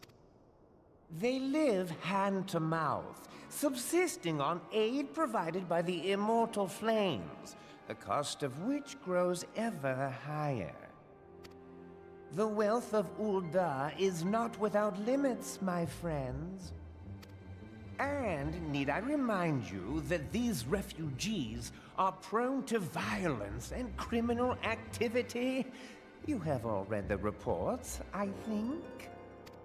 Without homes or employment, it is only a matter of time before men grow desperate and take that which they imagine has been unjustly denied them. Yet, knowing this, you would have us swell their ranks. Mayhap you think the brass blades and the flames are not hard-pressed enough? Some say the chairman of the East Aldenard Trading Company passes Gil thrice daily. This may explain how he came to be the wealthiest man in Ul'dah. Or it may simply be that he's ruthless beyond reckoning. Surely the Sultanate can support the few hundred domins Lady Yugiri represents. That our resources have been taxed, I do not deny. But we are hardly in danger of financial collapse. I move that an exception be made. An exception, Your Grace? I am suddenly reminded of a similar debate some years ago regarding a number of Alamigan refugees, if memory serves. What were your words that day?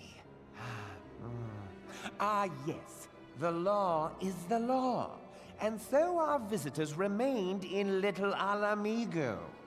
Mayhap our wise and benevolent Sultana would be so good as to enlighten us as to which other of our laws should not be upheld. Mind your tongue, Lolorito. My lord, I share your concern for the welfare of our great nation, but we must endeavor to take a longer view. You know as well as I that people can be a resource still more precious than gil. Precious or not, they were never yet so reliable. And unlike those who frequent your establishment, I have no desire to gamble with my future. Ul'dah's greatest asset is, and has ever been, her material wealth. We risk this at our peril. One need only look to Teleji Adeleji's example for evidence of the danger in allowing sentiment to dictate policy. How far the vaunted Mirage have fallen, both in repute and profitability, since he began employing refugees. How I choose to conduct my affairs is not your concern, my lord. A proposal has been tabled. Given its urgency, I move we forego further debate and call a vote. To accept the Doman refugees or not. Those in favor, I bid you remain. Those opposed, I bid you leave.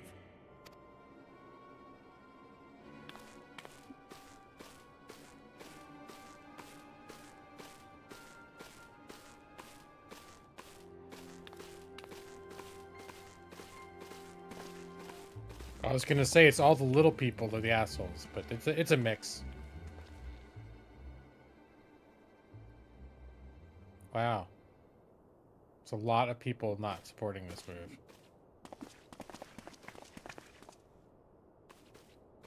Would that it were within my power to welcome you and your people, Lady Yugiri. As you have observed, however, my authority in such matters is regrettably limited.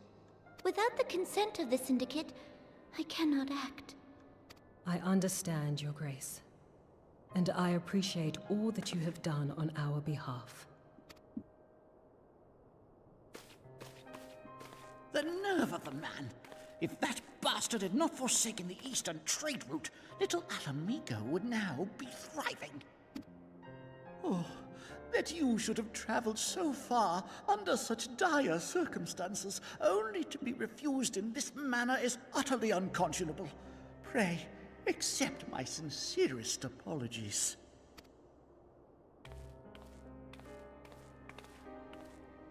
Now that the Empire no longer poses an immediate threat, they see little reason to maintain the pretense of unity. The Monitorists have grown especially defiant of late. Lord Lolorito most of all. I think in one of my characters' storylines for their job, the Monitorists are like fucked up. Like the Monitorists are kind of like up to some shady, doing some backhandling, like illegal shit too. But this is neither the time nor place for that discussion.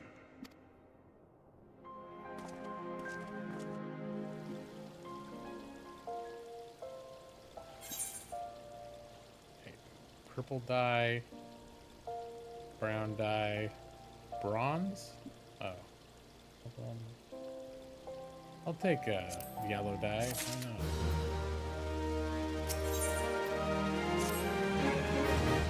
As you observe, Lolorito is not afraid to speak his mind, nor is he like to change it. Oft have I wondered how a man so skilled at weighing the worth of things should be so incapable of seeing the value in people. Bah, I will waste no more words on him, not when the Domans are yet in need of aid. Everyone follow me to the Hall of Flames. I guess we're gonna go to the Hall of Flames now.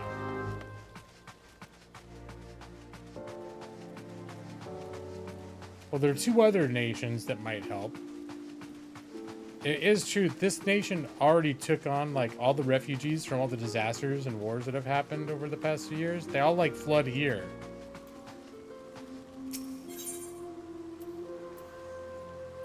Yeah, I think because this is considered the wealthiest of the nations. So we're going to the Hall of Flames, which I think is right next to the main Aetherite Plaza.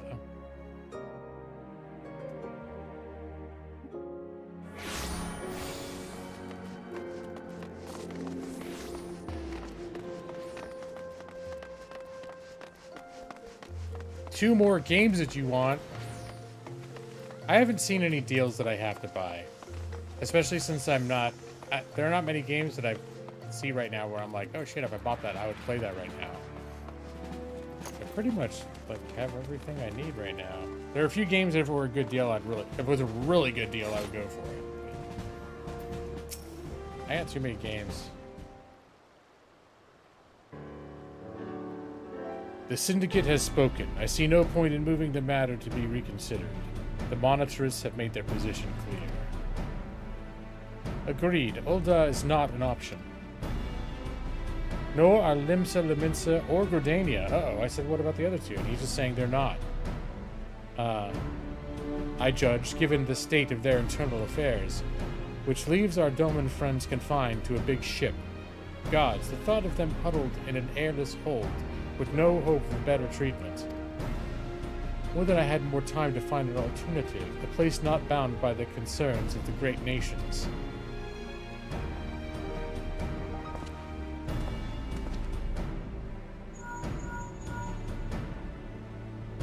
Minfilia, that is precisely what I wish to discuss. I think they just moved their headquarters to a neutral location that's not in part of one of the three nations, so they're not politically beholden to anyone. I'm trying to remember. I don't remember. I think that maybe they're gonna get the refugees like to where they're set up their new HQ for the Dawn of the Seventh Scion or whatever. Whatever. 2 games normally cost $79 together, but I'm set for $14.98. That's pretty good. For a total of $14.98. Yeah. I mean, again, for me, there's some pretty incredible deals, but for me, it's always the question of, like, will I actually play this game? Because I've learned, for me, I've gotten a lot of really good deals over the years on games that I recognize now that I'm very unlikely to ever play. Now, a lot of games I do play. Obviously, I play games all the time. But I used to buy games because it was like, I could see myself enjoying that game, and it was like super cheap. I was like, I'll just pick it up to play later. And I realized at a certain point, there's just way too many games.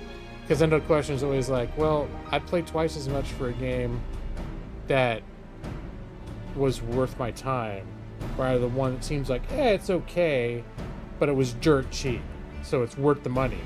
It's like, yeah, I'll pay a little more and spend my time on the game that like is really good. But then there are games that are like really, really good that end up on deep discounts too. So it's not to say that if it's cheap, it's not good.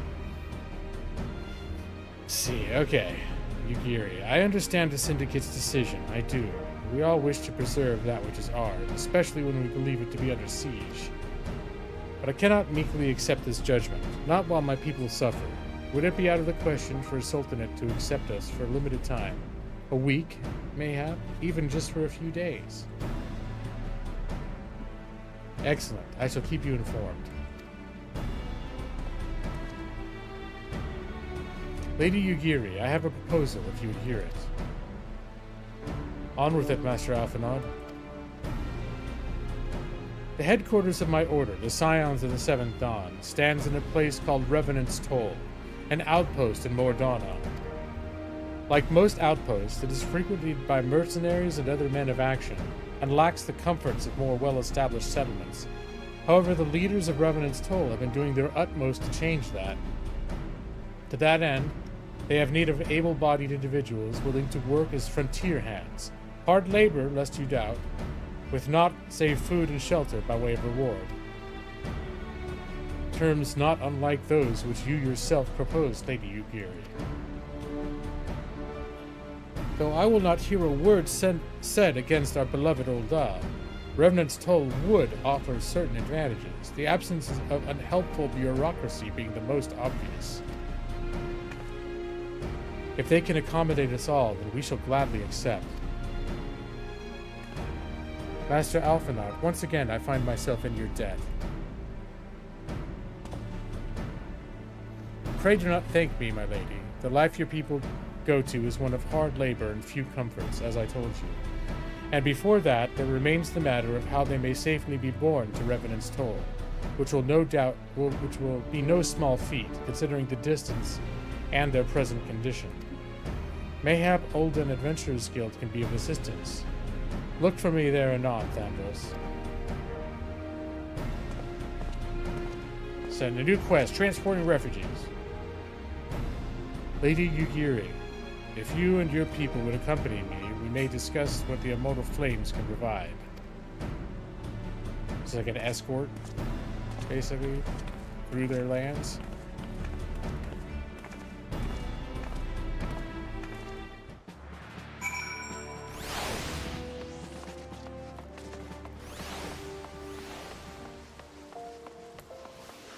And I think the place we're going is just down the street, so just go there.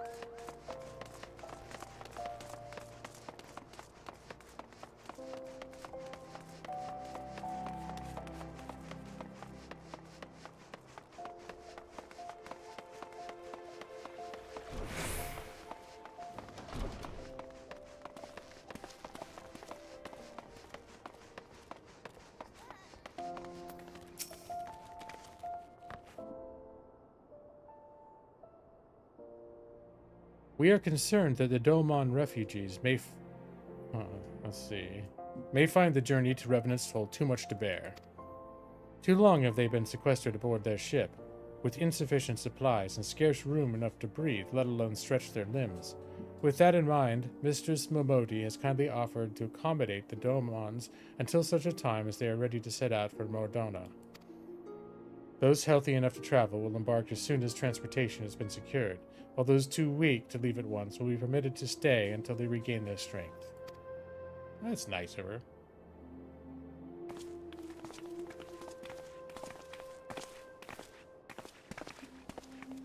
What news? Couldn't he wait until they all got there to tell them? Transportation remains our greatest obstacle, General. Is there aught the Immortal Flames can do? I fear that exceeds our mandate. Were it a smaller number, mayhap it would go unnoticed. But the Syndicate will not bear the cost of escorting more than 200 Domans to Mordona. When government fails to act, the responsibility falls on us private citizens. I will engage the services of the 77 caravans on the Doman's behalf. Very well. You should begin contract negotiations at once. Your generosity is most welcome, my lord. After all that has befallen these good people, it is the least I can do. Come what may, you shall ever have a friend in Ul'dah, Lady Ugiri. And you in Revenant's Toll, my lord.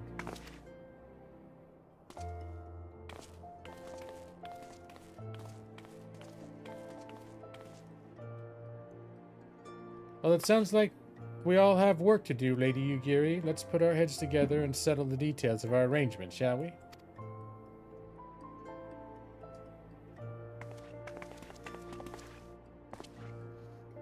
I would entrust this task of escorting our Dolmen friends to you, after you have rested your own road-weary legs, of course. What say you?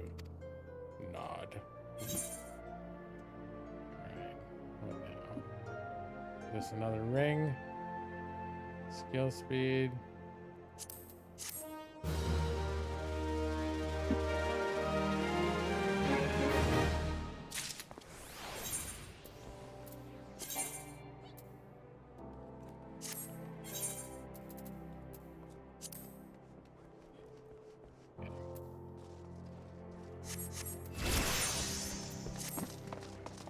As we speak, the Domans prepare for departure at Vesper Bay, wherefrom they will be transported by carriage to Ul'dah. That said, this has all been decided rather suddenly, and it would not surprise me if the refugees required some assistance coordinating their preparations. Thandros, I would have you return to Vesper Bay and facilitate the process through tasks great and small. Sounds like a bunch of side quests are coming up. In short, whatever needs to be done, do it. Speak with a man named Hozan when you arrive. As Lady Ugiri tells it, he has been designated leader of the first group. Alright. Do a little teleporty.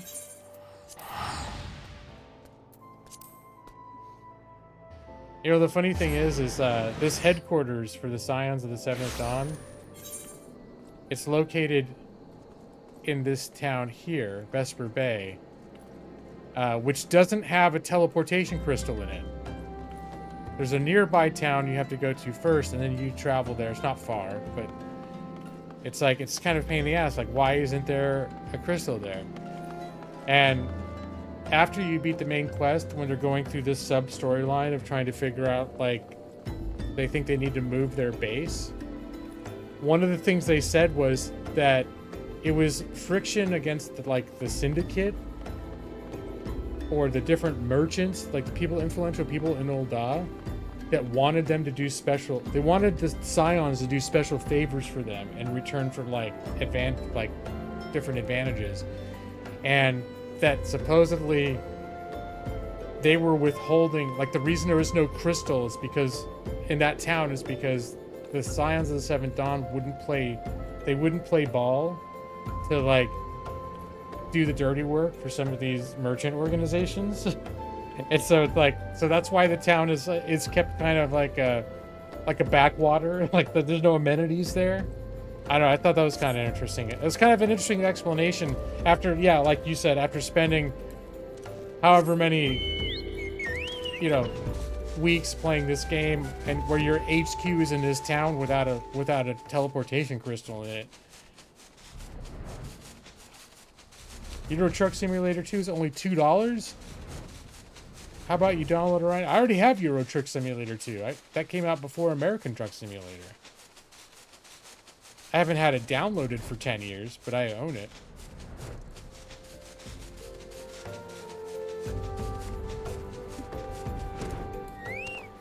Hey, look, it's Hozan. Greetings. Alphanot informed me that a Scion would be arriving to help with preparations. I'm honored to meet you, though shamed as well. A great warrior should not be tasked with such trivialities. Aye, I knew from a glance what manner of man you were. I too have some skill in arms, as do many of our people. Pray forgive this trifle, but might I trouble you to help round up the children that have been given to my care? They are most adept at staying hidden from my sight, but perhaps your keen eyes will succeed where I have failed. You have my thanks, friend. Pray seek out my son Yozan. He can tell you more. Yep, sounds like I'm doing some real earth-shattering shit. Gonna play some hide-and-go-seek with the kids.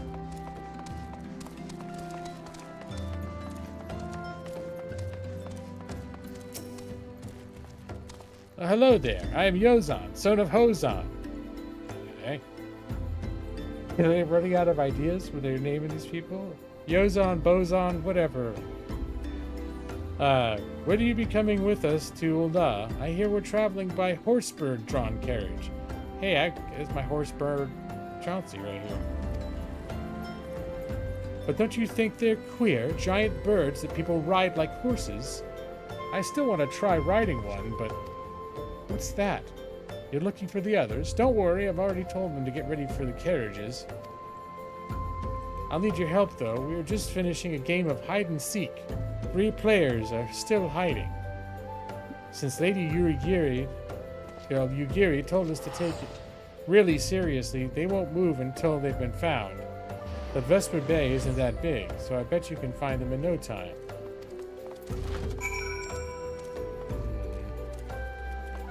Alright, time for a little hide-and-seek. There's one!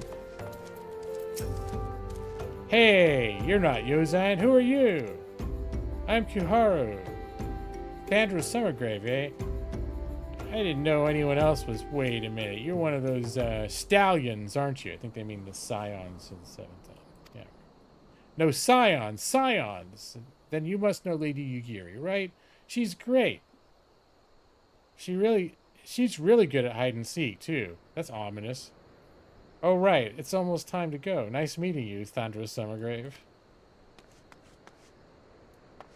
Their leader, who dresses disguised in head to toe, is really good at hiding. It's just a little bit... It's a little sus. Any kids hiding here? Any kids hiding back here? Sneaking around? Skulking around? I don't see any here. And here in this little pantry? No? Okay.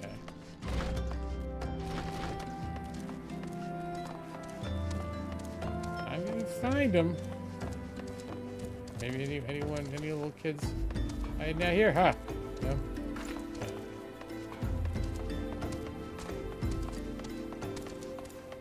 Maybe behind this building?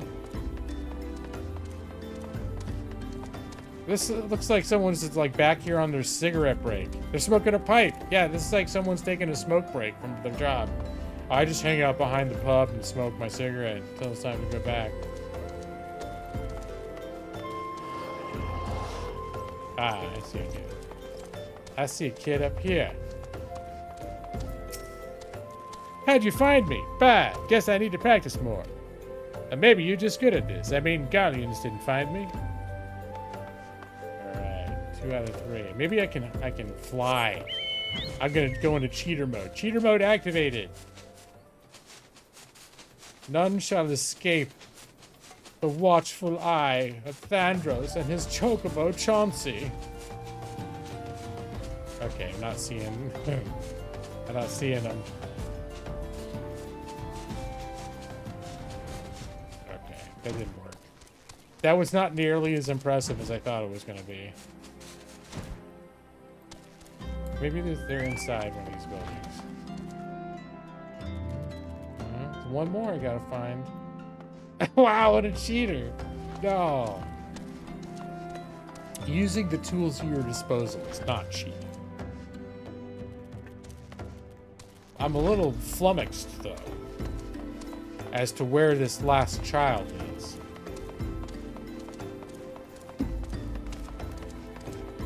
I'm hearing booms outside. I was wondering how Millie would react to 4th of July fireworks. Whatever lets me sleep at night. Come on. What about these What about these sus kids? These suspicious kids? Starting to think their leader is telling. Well, I guess if they're like coming from a place where they're persecuted, it would make sense that their leader would know how to hide them. But why are they hiding here?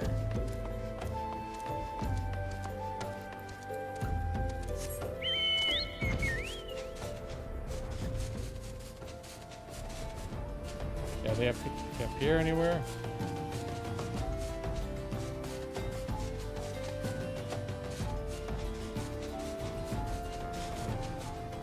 I'm starting to think being on the chocobo flying is like probably like I would have found them if I weren't doing that.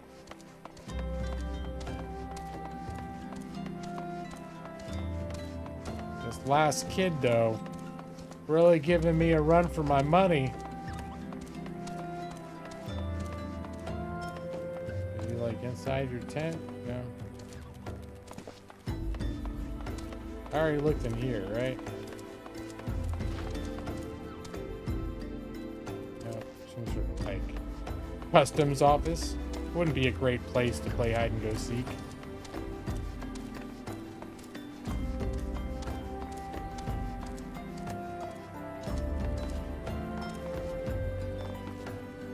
Well, this would be a good place to hide right back here.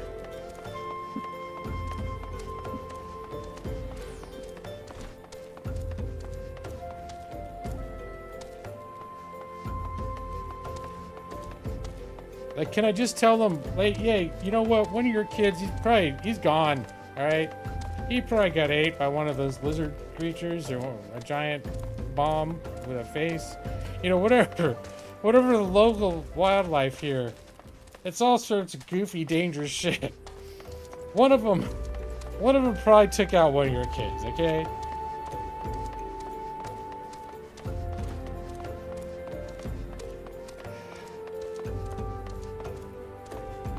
Because this kid, man, this last one, he deserves not to be found. Oh, wait, I see him. Ah, that wasn't hard at all. Are you playing? Ah, no fair. Yozan didn't say anything about adults. Huh? We gotta ride a horsebird carriage? I don't know. It sounds scary. But if Yozan says it's safe, I'll go. Alright, well that took much longer than I thought it would.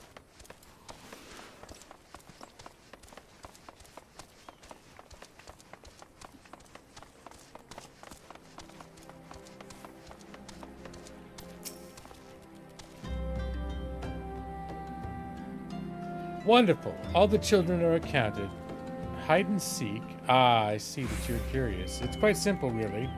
Lady Ugiri thought best the children know what to do in case the Garleans found us.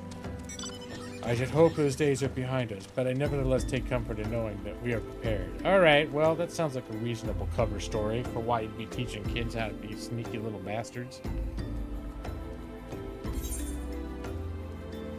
I kind of wish they'd stop giving me all these fucking rings.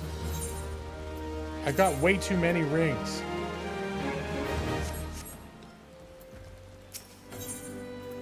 Rings and bracelets. Like, all these quests are giving me rings and bracelets.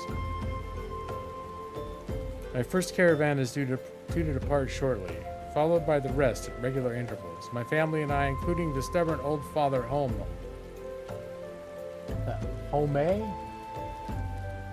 Father Home, will be traveling in the lead carriage together with young Koharu, whom I believe you've already met. Though I understand the road to Ul'dah is regularly patrolled by your brass blades, it would give us great comfort if you would agree to accompany us on our journey. Once again, I thank you for your kindness. When you're ready to leave, please inform our coachman.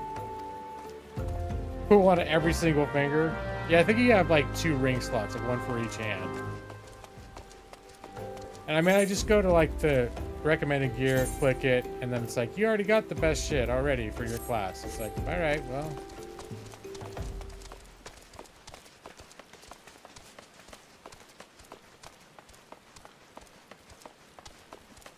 All right, let's go on a walk, you guys.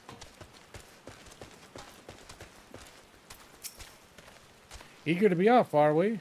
Aye, well, I was meaning to have a word with you about that. Runner from the Blade says we might have a problem.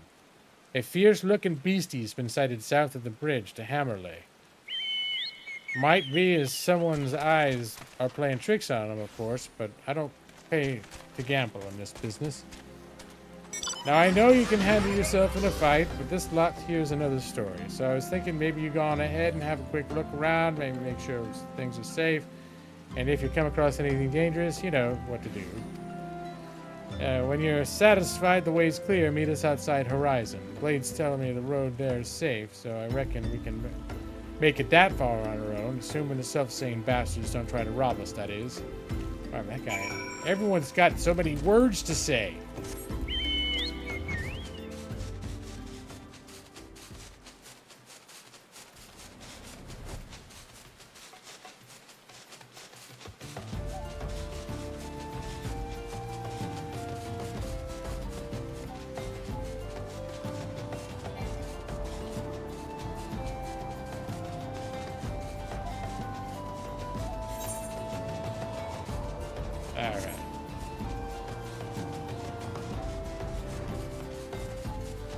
I mean, there's monsters all over this road, but I know I'm not supposed to go after all of them.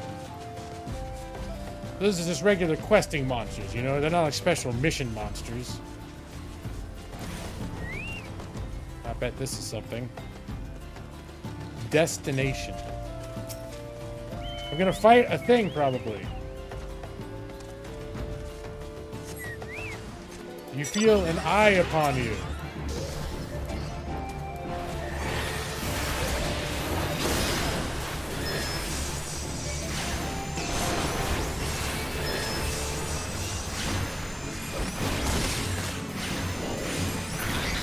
Well, that was some intense combat.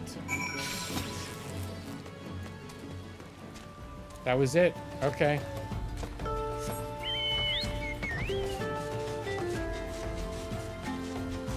Yes. Quite the epic undertaking. It feels like Frodo coming back from Mount Doom. This big journey. All right.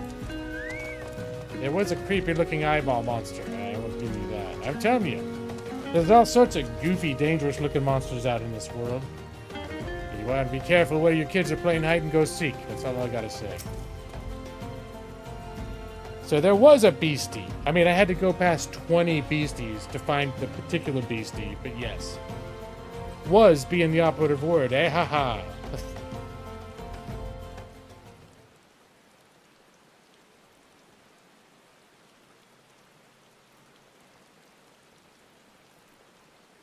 Well fought, sir, well fought. Ah, if only I were in better health, I would have been proud to stand at your side.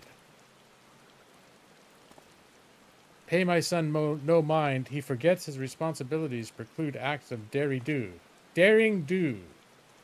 So wait, we got this 3 generations, this Home and Yosan and Bosan, or whatever, the dad, this is the one guy's dad, and then the guy on the right is his son.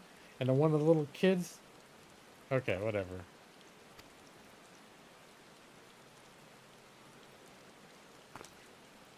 Hosan. Okay. Huh. Be that as it may, I cannot help but envy you. Had we been able to call upon the heroes of your strength and skill in Doma, things would have been very different. But we cannot change the past. Those who fought and fell are forever lost to us. Lost but not forgotten, Lady Ugiri's kinsmen least of all, they fought the fiercest, though they knew full well it was in vain. She had every right to walk away, yet she chose to stay. Food, shelter, the promise of a better life, all this and more we owe to her. How does one even begin to repay such a debt? In kind, Father, to she who's given everything, we shall give our all. Whatever work there is to be done, we shall do without question. Ditch digging, bricklaying, it matters not. Revenant's toll will grow and prosper by our hands.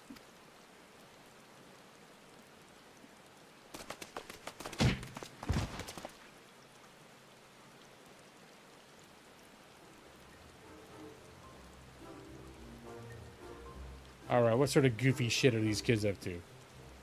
Hey, Mr. Thandros. Kaharu and I want to know why you became an adventurer. To gain power, to gain glory, to amass a fortune.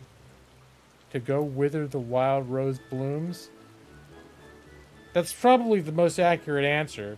Just to have some fun shit. Basically, I wanted his character, that I said, he wanted to just learn all sorts of shit.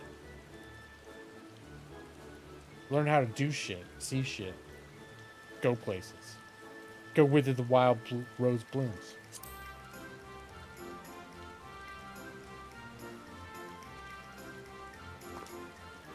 But that's actually like a password for the signs of the Seventh Dawn.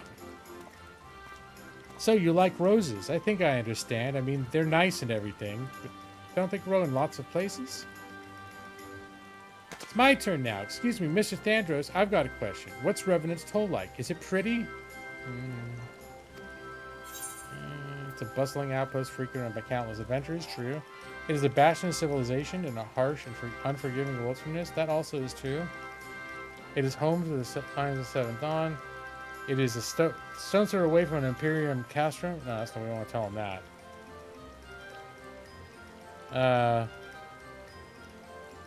I'm going to give it the positive spin. It's a bustling outpost frequented by countless adventurers. The bastion of civilization in a harsh, unforgiving wilderness. That's like good, but it's also good. Lets them know it might be a little shitty too.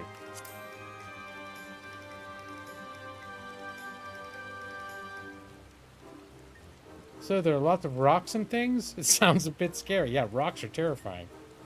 But you'll be there too, won't you? Yeah, I'll kick the shit out of those rocks for you, kid. Enough, Kaharu. It's my turn again. Mr. Thandros, when I'm older, I want to be strong like you. What do I have to do? Does he seek out new experiences and adventures? Fight ferocious beasts? Train every day? Or buy weapons and armor from Rowena? That sounds... Just seek out experiences and adventures. Yeah. That's how I gained levels. Of course, to be a better adventurer, you need to go adventuring, right, Moo? You're not freaking out, are you, Moo? Alright. I'm hoping that... He didn't seem to be worried about the fireworks, but if she goes out on the balcony right now, she might... I don't know if there's... I can hear them booming outside. I don't know if she's... I don't know if she's gonna see explosions and shit out there. She goes to see what's happening.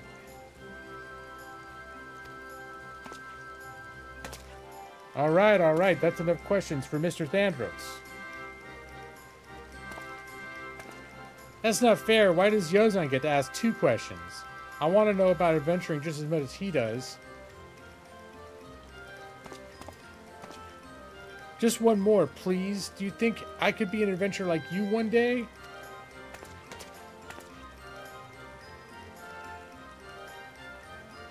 Really? Then I will. Thanks for the advice, Mr. Thandros. I won't forget it.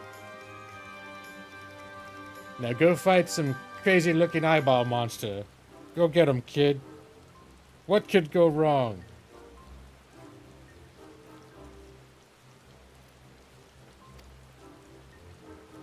I'm going to be an adventurer too. When we get to Revenant's Toll, let's make an adventurers guild for Domans.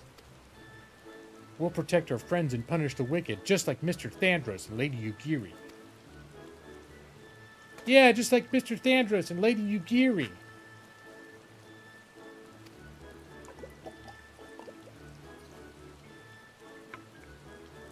We can talk more about it in the carriage on the way. Will you be joining us?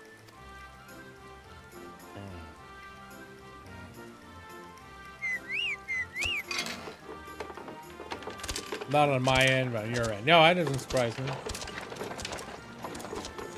I would expect to hear these anywhere I live in the U.S. at this point. At least if I live in places where other people live, as I always have.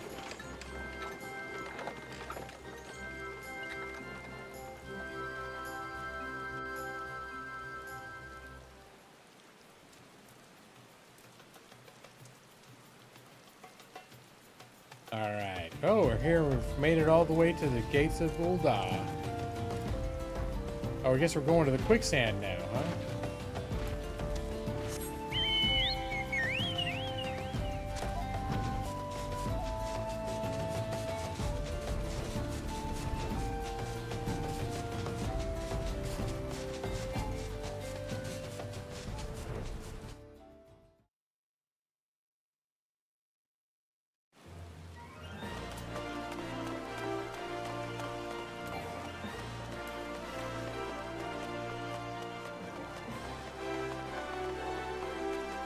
I think if you run while your weapon's out, it also has a new... maybe not for him. For certain character classes that have, like, weapons... Let's see. Could we... Oh, he's not running anymore.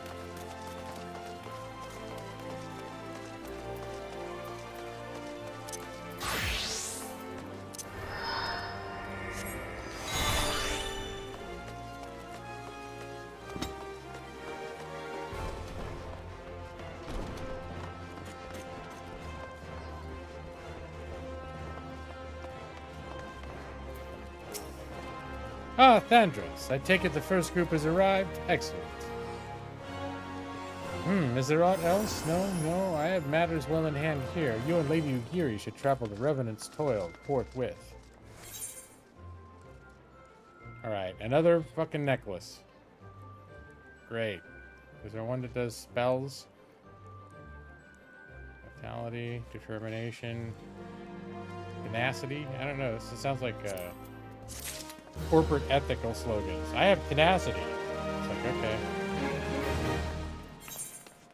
Determination, tenacity, our core principle, corporate principles. How have you lived up to our core corporate principles this quarter? Alright. See, nope. Nothing new. Alpha, okay. Now he wants me to go to our destination. It is past time Lady Ugiri met with the guild representatives in Revenant's Toll. Since I do not foresee any further matters arising here in Thandalin, which might require your personal attention, I would instead have you serve as an escort to the Doman delegation for the duration of the journey. First speak with Slapborn upon your arrival. He's the one whom the Domans will be working with most closely, I should think. Afterwards, introduce Lady Ugiri to Minfilia and the guild emissary. If both meetings go well, the resulting ties should stand the Domans in good stead for that which is to come. Safe travels, Thandros. I think I'm bound for the... Yeah, I'm bound. My home base is... or my home crystal is Revenant's Toll. So I don't even got to spend my capped out 300,000 gil.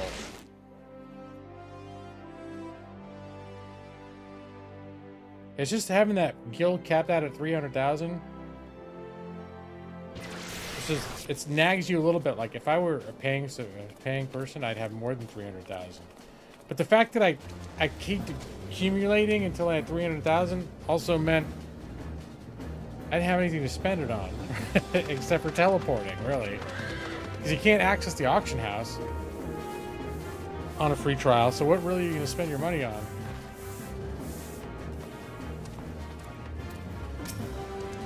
All right, here's stout.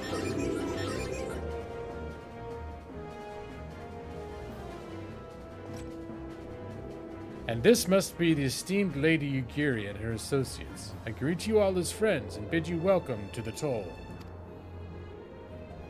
Oh, that's true. I never used that shit, though. I never used the potions.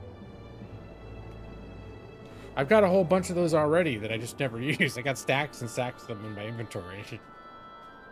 I don't sell them because I don't need the money.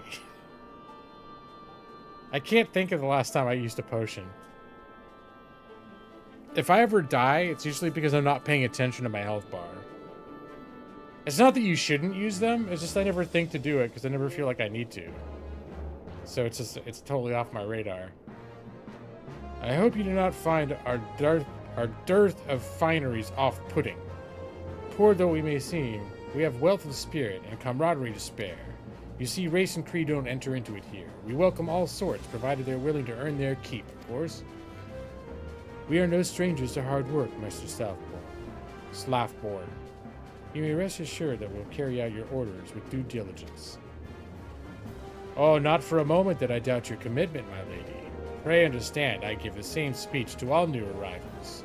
And you needn't bow your head or call me master either. We're both frontier hands, as far as I'm concerned. As you wish, Slaffborn, may this meeting mark the beginning of a long and fruitful relationship.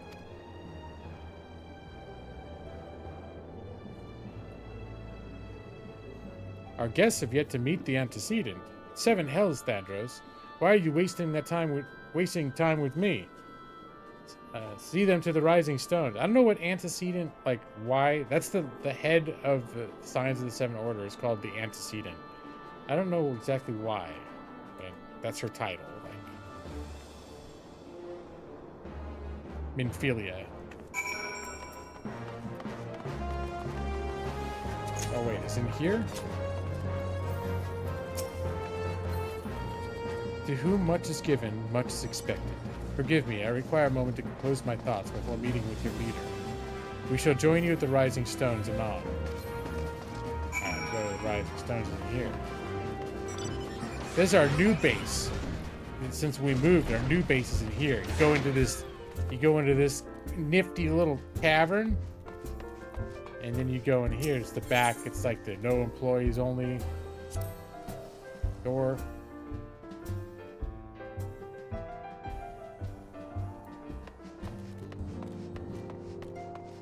It's kind of nicer than our old place. It's got a nice, like, places to hang out and stuff. Nice little bar. And then there's, I think the bar music, like all the bars have similar music. Then there's a huge storage area, which, you know, I guess that could be useful too. The biggest part of this is the storage room. But, you know, well. Maybe it'll turn into something cool later. Here's the boss's office.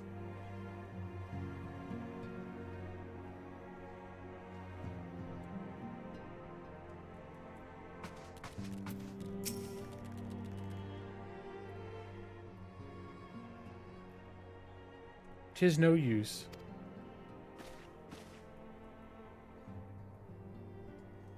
Our attempts to reach the students of Baldision continue to meet with failure.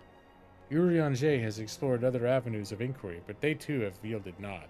Apparently they have some foreign allies that have a lot of books and shit, and they're trying to get information about this new mysterious figure that we encountered. But then we've lost contact with them. Like, we can't get a hold of them, and we think, oh fuck, something's happened. Something terrible has happened to them. So we're trying to figure out what's going on. We will persevere, of course. Yet within our hearts, the truth is clear. We are but awaiting confirmation of that which we already know. They think pretty much the fact that they can't contact these people means these people got, like, wiped out somehow.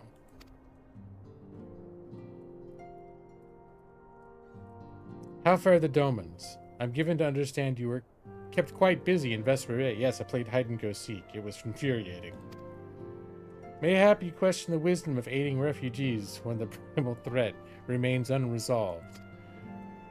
I should not blame you if you did, nor would I deny that this matter falls outside of our normal purview. Be that as it may, I could not ignore their plight. I cannot ignore the plight of these refugees, not when it was within our own power to help them. Blah, blah, blah, blah, blah, blah. Lady Yugiri is here? Please show her in. I should very much like to meet her. Do we have some voice acting for a minute so I can stop reading? I don't think randomly decide when they're going to do voice acting or not. So I'm looking forward to in later expansions they do more voice acting.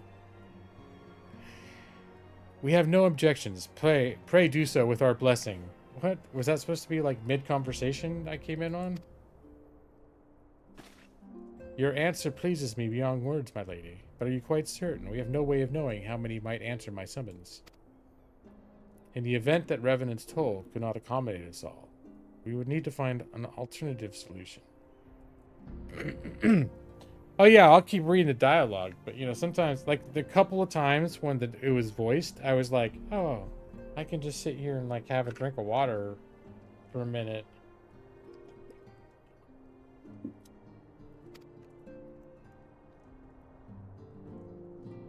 Should that come to pass, we shall find it together.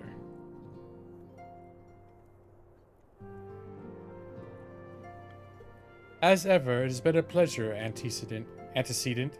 Alas, we must take our leave, as the first carriages are due to arrive at any moment. Should you require aught else, pray speak to Slaffboard, Lady Yugiri, Thandros.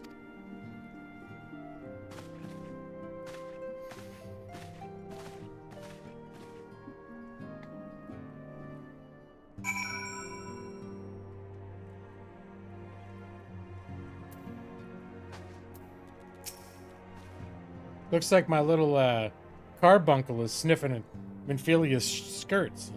It's like something Muford would do, my Millie. Lawman and I will make all the necessary preparations to ensure that our Dolman friends feel at home upon their arrival. Though I must admit, I'm still troubled about the matter of the missing crystals. Eastola should be returning anon with a report from a field. Mayhap you could wait here and speak with her upon her arrival. Yep, guess I will.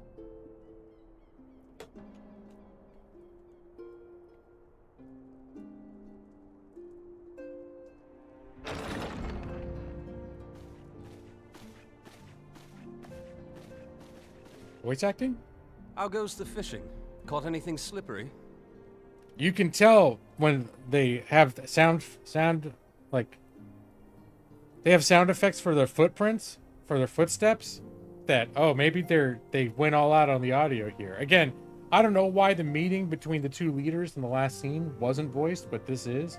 So I don't understand the logic of how they decide, we're gonna do voice acting here and not do voice acting there. It's like so anyways, alright, I'll stop.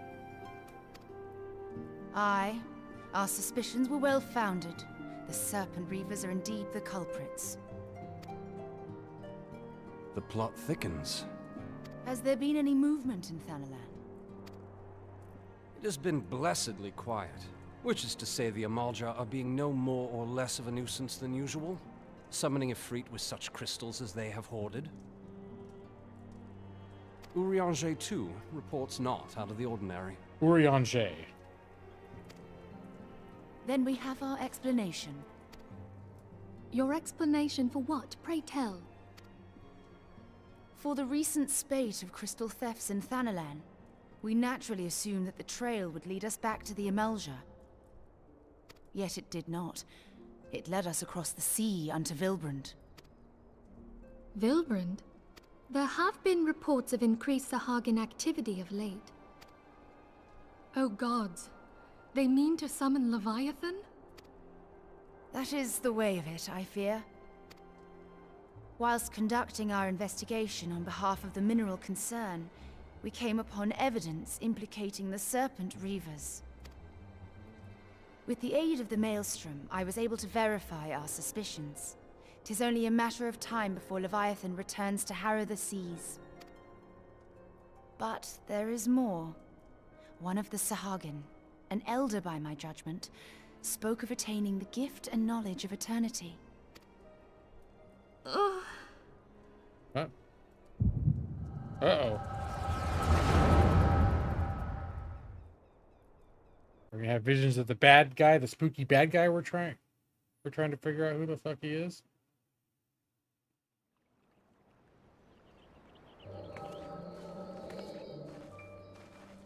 Such a disturbance in the ether. If I did not know better, I should think this device defective.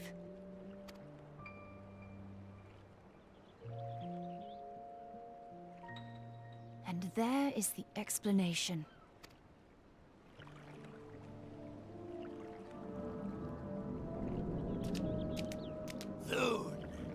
Soon it shall begin. Our Lord shall rise midst surging waves to wash away the finless ones. And I shall be granted the gift and knowledge of eternity, and with the emissary stand equal. Then shall I know no cessation, no oblivion.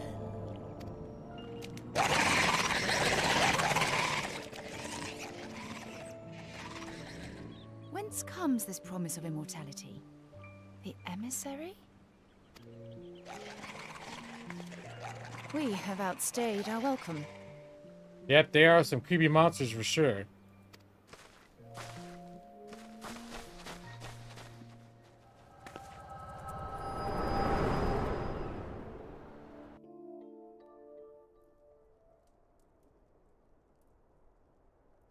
The gift and knowledge.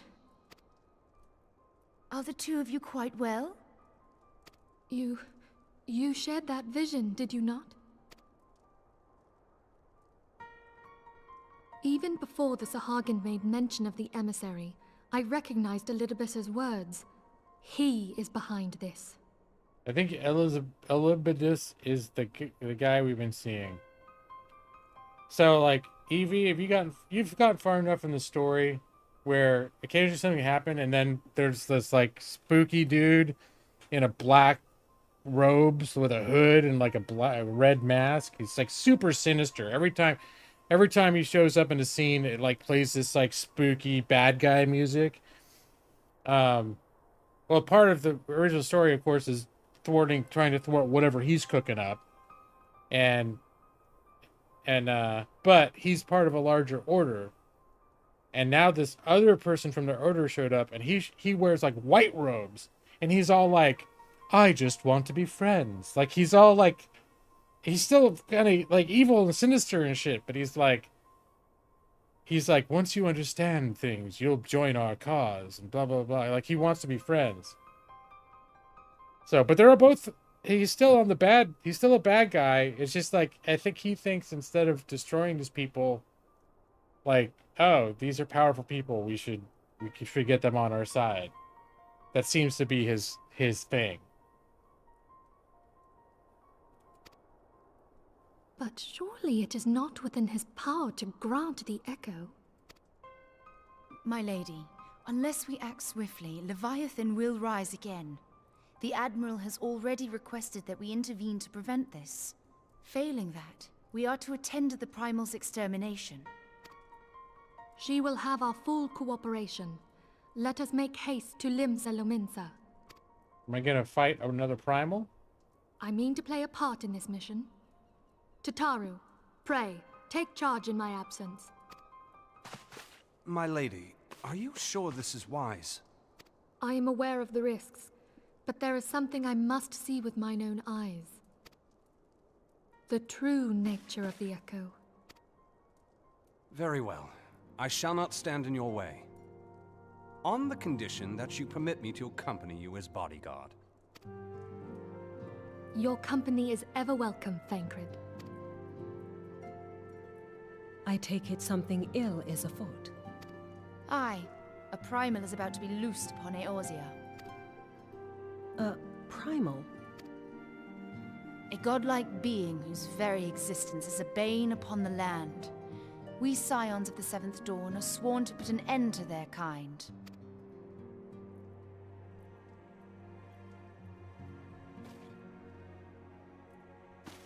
I see. Know then that I am learned in the arts of war. In return for the kindness you have shown my people, I would lend you my blade. It would be most welcome. When contending with a primal, one can never have too many able allies. If you crave a more intimate understanding of the problems facing Eorzea, this experience is like to provide it. Be sure to come well prepared.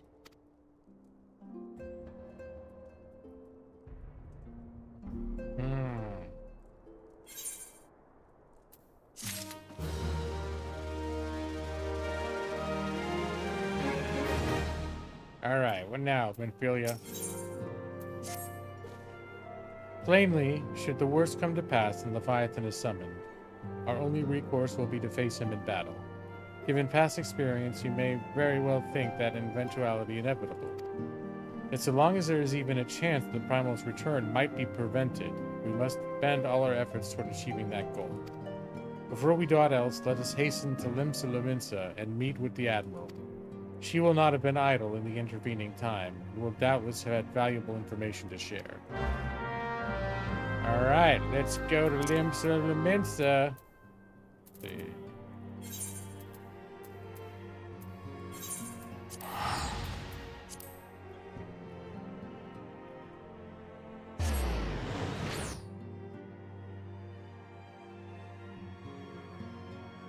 See, when your money's maxed out, I don't even give a shit. Just teleport there. They're like 400 gold. A few weeks ago, it would have been like, well, I can go cheaper if I first use my free home set teleport to come here, and then take a carriage, and then sail a boat, and then I can get there, and I'll save 40%.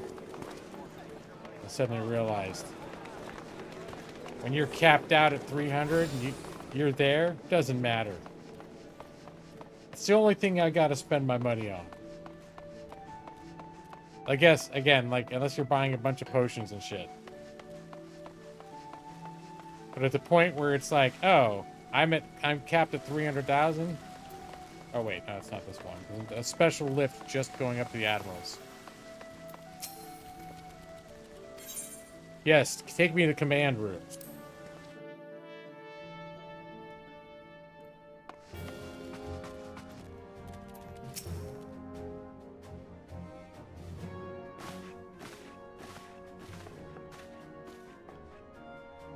Welcome, friends. I take it Ishtola has appraised you of the situation. Let us waste no time, then. According to the best intelligence, the Sahagin had not crystals enough to summon their god. Alas, we do not count on the Serpent Reavers venturing as far as Thanolin to supplement their cachet. For short-sightedness, we are faced with the grim prospect of Leviathan's imminent return. It's probably Cash. I think it's Cash. I'm just waiting. Someone who's been lurking, hasn't said anything for 2 hours, is going to pop up and go, it's not cachet, it's cash. It's like, okay. Or they'll be like, yeah, no. Now they'll be like, no, right, it was cachet. Idiot. It's one of those words I always get confused when I say it. Because I'm like, it's either this or that. I used to know which one it was, now I don't. Needless to say, I'm not inclined to let the fishbacks have their way. Even as we speak, the Maelstrom makes ready to launch a large-scale operation to thwart the summoning. And we would welcome the Scion's support in this endeavor. That's pretty much all words for me in particular. Let's see, Brad was there. Brad, at least like you didn't jump in and tell me I said it wrong.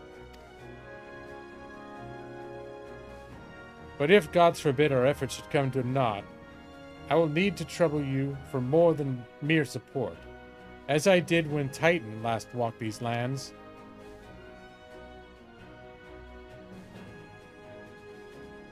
Lady Minfilia, I'm given to understand that you mean to accompany our soldiers to the front lines. I can only assume that you have sound reason for doing so. I do, Admiral, but I'd rather not be drawn on their nature. I will say only that there is something I would see with mine own eyes. Is that so?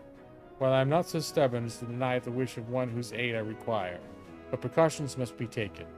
I shall require that you remain by my side at all times. With that settled, let us speak of the operation.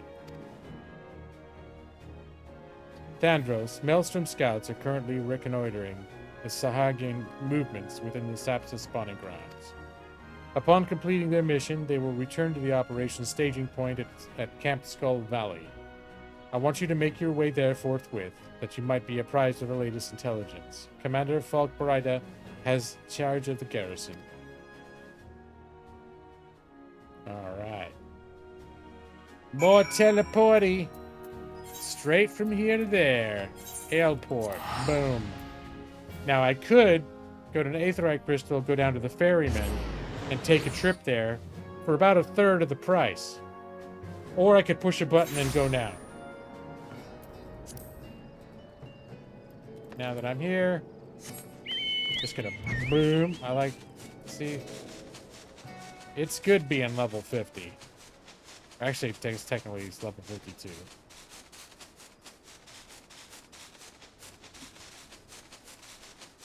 Oh, this is it. All right. I don't think I've ever been here before.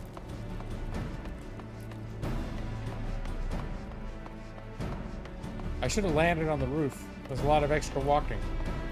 So I decided to go up the stairs. I was already flying. I've been expecting you, Scion of the Seventh Dawn. On behalf of the men and women here, I thank you for your cooperation. The safety of our citizens is paramount. With your aid, we will prevent Leviathan's return. Oh no, another necklace. A necklace of casting? That sounds like my shit. Is it actually something I can use? Yes! Alright, sweet.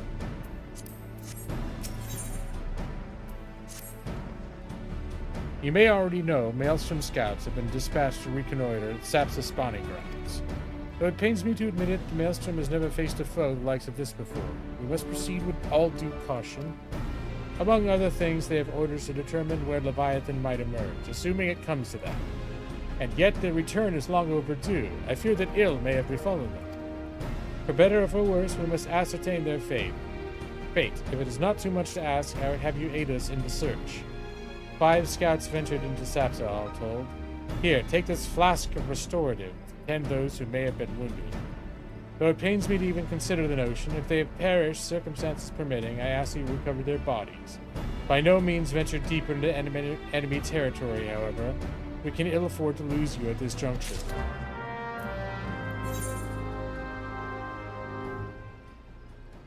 Okay. Now that I can fly, it's a lot easier getting in and out of places.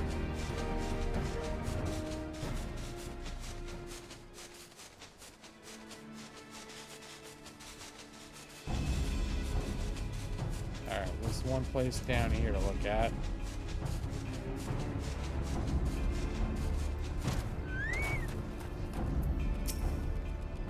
Somebody help me.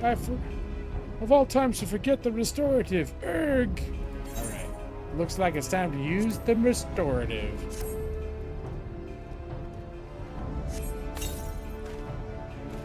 Thank you. I owe you my life. We were ambushed by serpent reavers. Lightly armed as we are, we didn't stand a chance. I was able to flee this far, but the others were captured. We were taken to the serpent's tongue, I'm certain of it. I can make my own way back to camp, but I fear the worst for my comrades. Save them, I beg you. Hey! Uh-oh, what's this shit?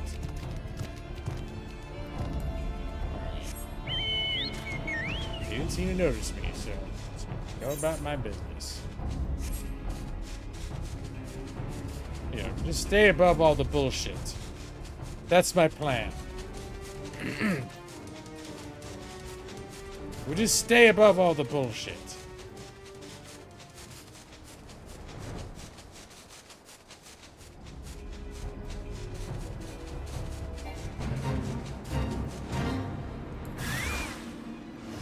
Uh-oh.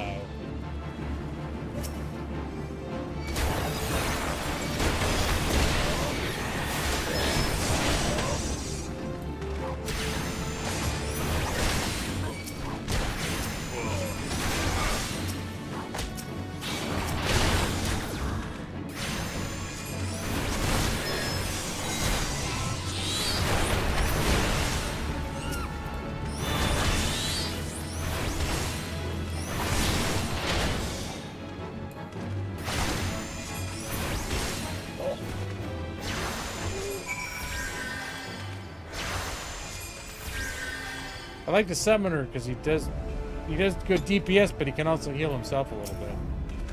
All right, dead guy.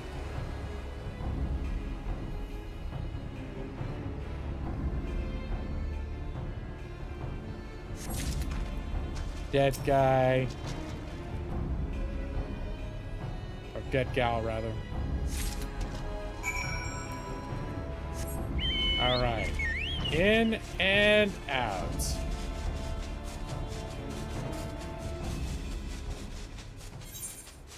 Oh wait, there was another place that...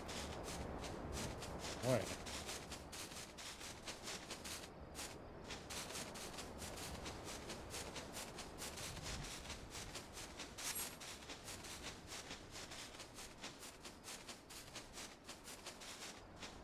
There we go.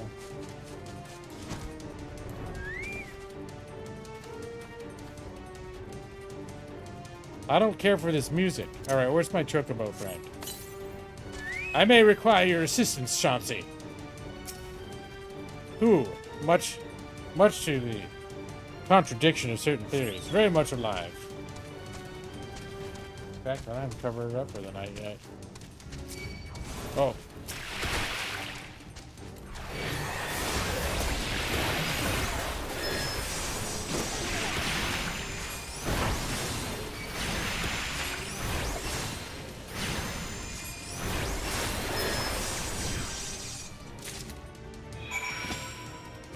Survey the daily location. Okay.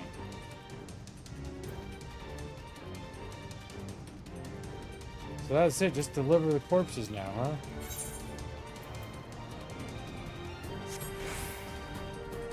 Alright.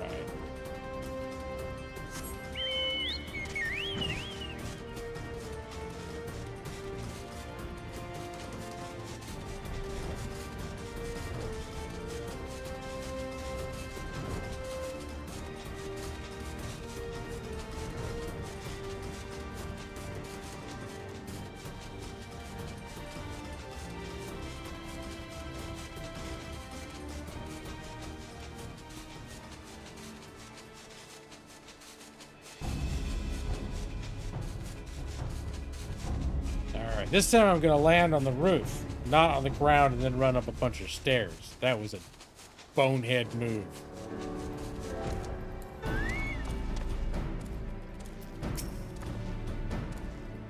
You've returned. Thank the Navigator.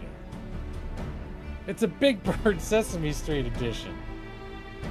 That's Chauncey right there. He's got a big elephant friend. Nobody believes is real. Actually, I think they stopped doing that when I was a kid. Snuffleupagus. For the first decade or so of Sesame Street, Big Bird was the only one that ever saw Snuffleupagus. Nobody believed he existed. It's just a full-size elephant. Pink elephant. Wasn't he pink? You've returned. Thank you. Thank the Navigator. When I learned that you went to the Serpent's Tongue by yourself, I feared you would meet an untimely demise. But tell me, what became of the others? Well, one of them I saved, and the others were dead. Here's the dead ones. Dear gods, sobbed. These wounds were not intended to kill, but to torture and maim. This their savagery know no bounds. Enemies or no, they go too far. I dread to think what may become of the two men who remain unaccounted for. Pray they haven't suffered the same evil fate. At the very least, one of my men came back alive, and for that I owe you my thanks. The price we paid was dear, but we have the intelligence we need. Even as we speak, the Admiral finalizes the details of the operation. The war horns will sound at any moment now. Be ready to sally forth when they do. Let's see, any good shit here for me? More tenacity, determination, and skill speed. You don't hear that one in corporate America. Skill speed. That's one of our corporate principles. I'm gonna choose that. Probably. Nope, don't need it.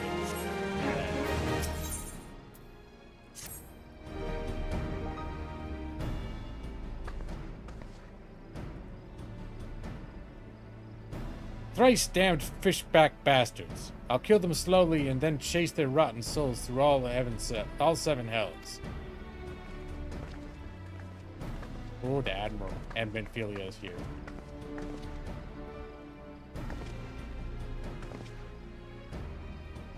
Peace, Commander. We are here for a purpose, and vengeance is not it. I want your mind on the task at hand. Savvy? My apologies, Admiral. You may count on me to keep a clear head. Good. According to our sole surviving scout, the Sahagin and their thralls have already begun to amass at the Aetherite deep in the depths of the Sapse.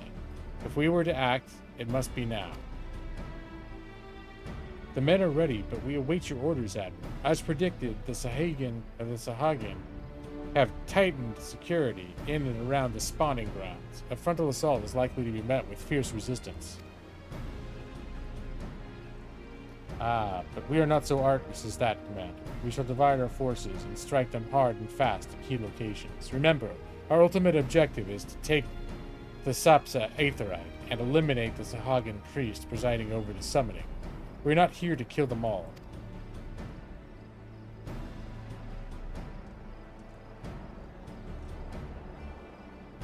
The Maelstrom shall engage and distract the Sahagin's legion of drowned pirates at the Serpent's Tongue, Commander.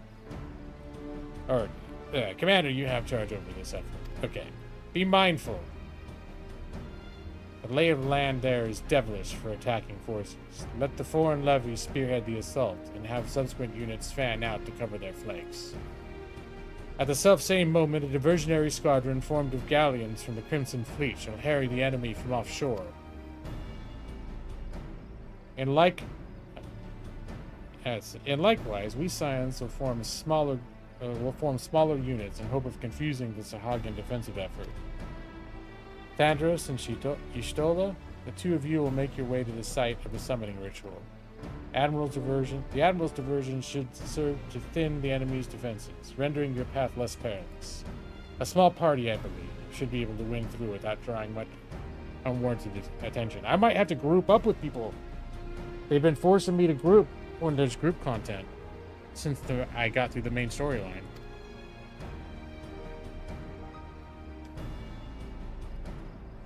Thancred and Yugiri, your mission is to lure as many Sahagin as possible out of the spawning grounds. Having done so, take to your heels and circle round to join the infiltration of Y'shtola and Thandros.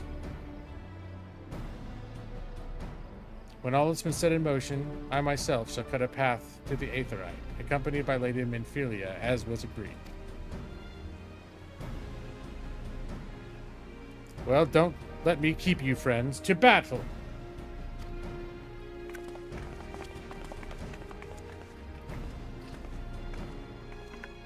When last did we fight side by side, Thandros? Too long ago, I warned.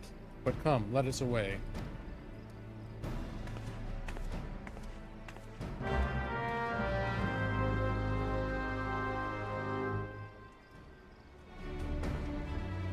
Yeah, with non-NPCs. Well, one thing that I've been doing as I've been leveling up like my white mage and leveling up other characters is every day you can look at, if you look under duty and recommendations, it'll tell you like different things that you can do, and one of the things that pops up is called duty roulette. Also, there's, I think under logs there's challenges, and it gives you like things where you get a huge experience bump. So like this one, the top one is called Feeling Lucky, and I think it's like a week long. You have a week to complete these things and you get a huge bonus. So one of them is complete 3 dungeons using the duty roulette. And if you do that, you not only get credit for doing those dungeons, but you get an extra 87,000 experience points and 1,000 gold. So it gives you all these things to do. And this one, complete 5 dungeons. I've done 4 out of 5. If I complete that, I get 58,000 experience points. So that's where if you fulfill one of those goals, like I'm pretty sure when my white mage was like level 47 and I did one dungeon and it fulfilled one of these weekly goals and he went up to level 50. So it's like, okay, now he can do all the main story quest lines after I finished the main story are now at level 50. So he had to be that level to participate. But when you do duty roulette, what it is let's see, under duty finder, it will randomly assign you to a random dungeon that you've already done. It has to be a dungeon that you've unlocked. And what it'll do is it basically finds people that are trying to do those dungeons that need their groups to be filled out and plugs you into them. So it might say stuff like, yeah, right now we need healers in particular. So if you join duty roulette as a healer, when it says it needs healers the most, it'll go like, boom, we'll give you twice as much experience and twice as much gold if you join duty roulette as a healer, because we need healers to plug in the roles the most. That's what's most needed in these leveling groups.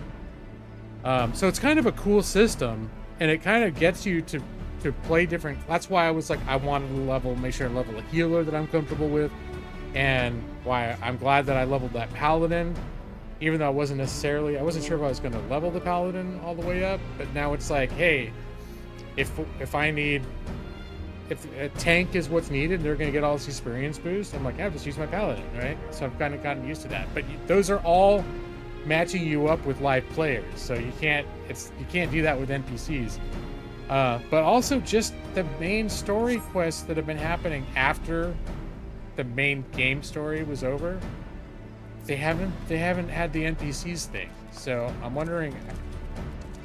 I know later expansions had implemented that first, but I'm wondering if it's going to be a while where I'm going to have to, like, maybe the next expansion doesn't have NPC parties at all. I don't know. I know they didn't implement it all at once. All right. Gotta go through the checkpoint.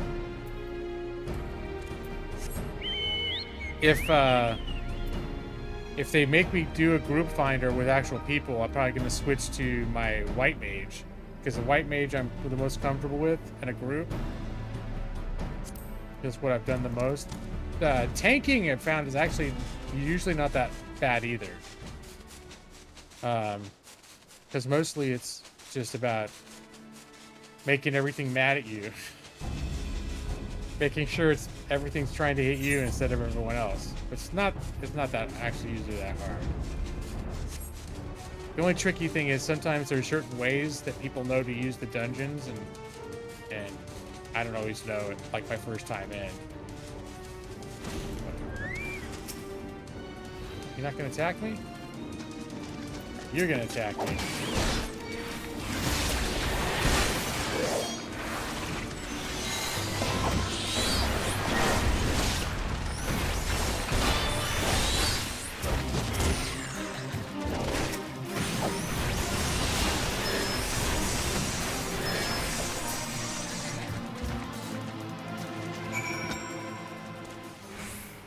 Alright, I guess I'm just gonna keep going.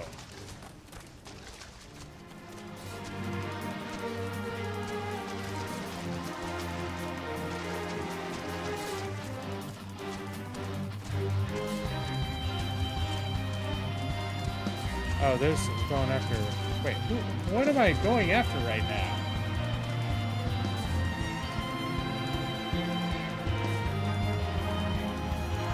Go to the second checkpoint. Okay, there's a one of those public events happening here. Oh, here we go. I don't want to do the public event. I just kind of want to ignore it.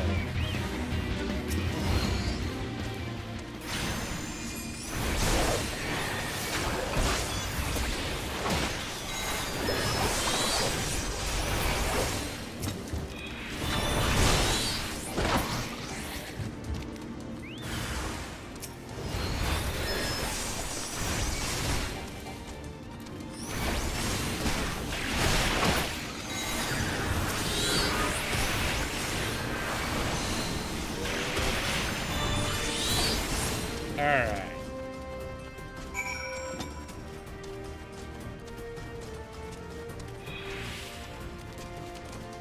These other guys are barely even attacking me.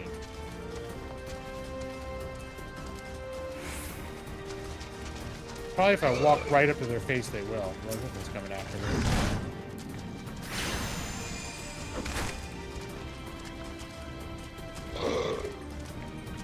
Oh, no. Okay, hold on. Chauncey, aren't you going to help me with this battle? Yeah?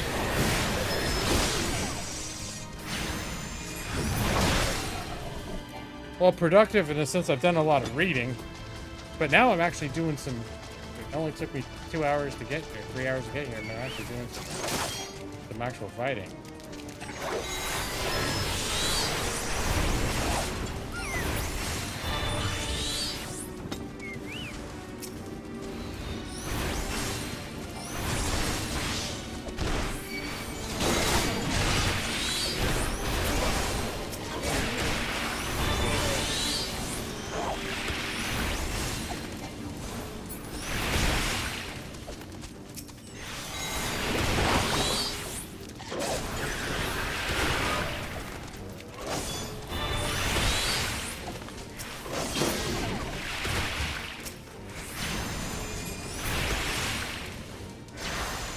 Got a little healing on there, got a little bit hurt in there.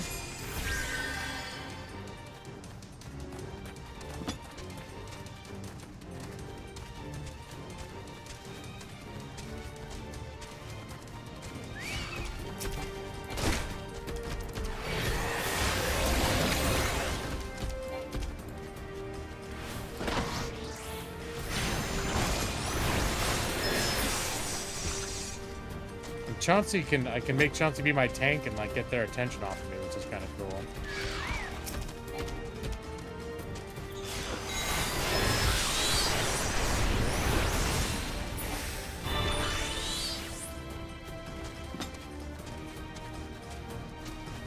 Ishtola, you been hurt?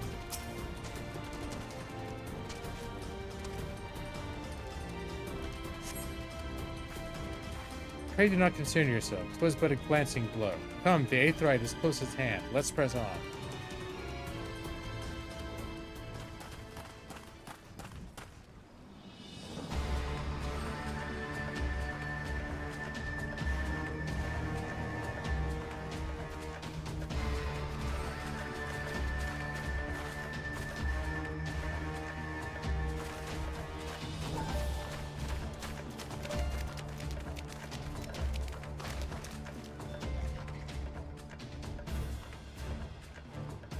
Damn them. They have made thralls of soldiers and civilians both.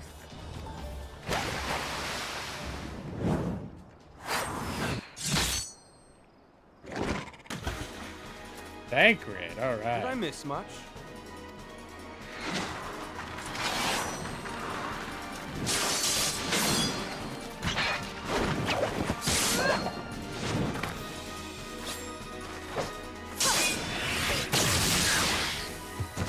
That's pretty badass.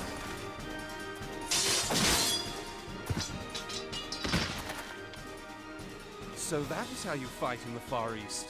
Mental note, pick no quarrel with Domans. But seriously, if I am to keep up, I must needs forsake elegance for efficiency.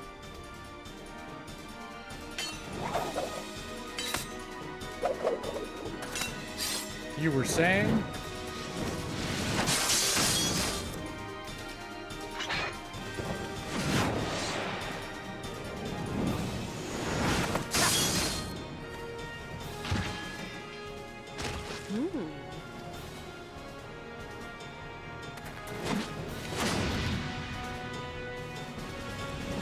Thancred's just being a big show-off for the lady in the ninja outfit.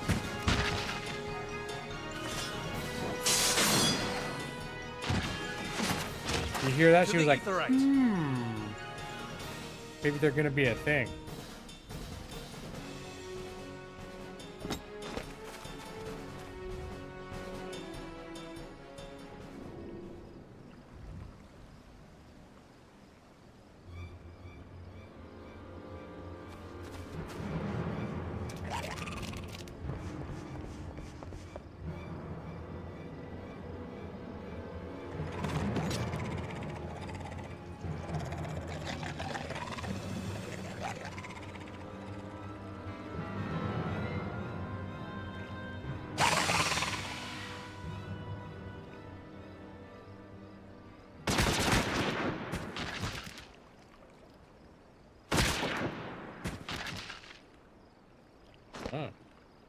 You'll forgive me my lateness.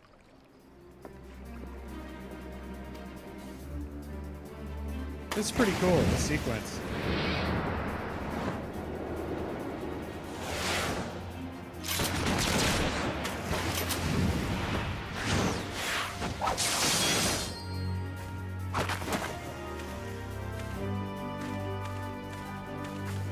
Signs of the Seventh Dawn kicking some ass. I've been something of a liability of late, I know. 'Tis high time I set about making amends.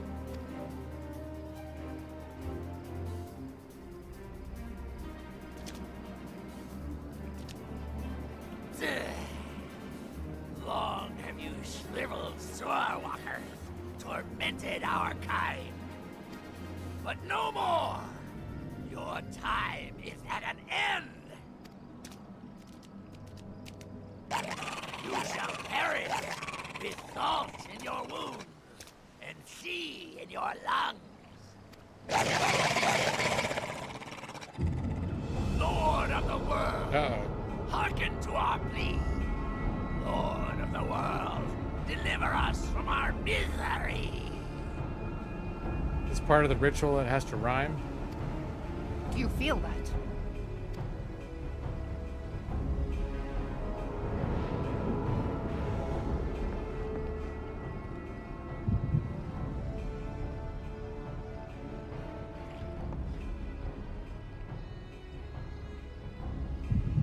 I know this sensation. It's the echo. What?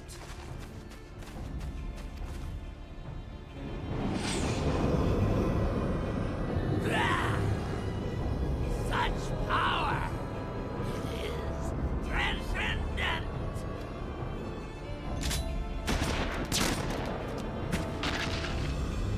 Oh. Mission over, right? Oh, maybe not.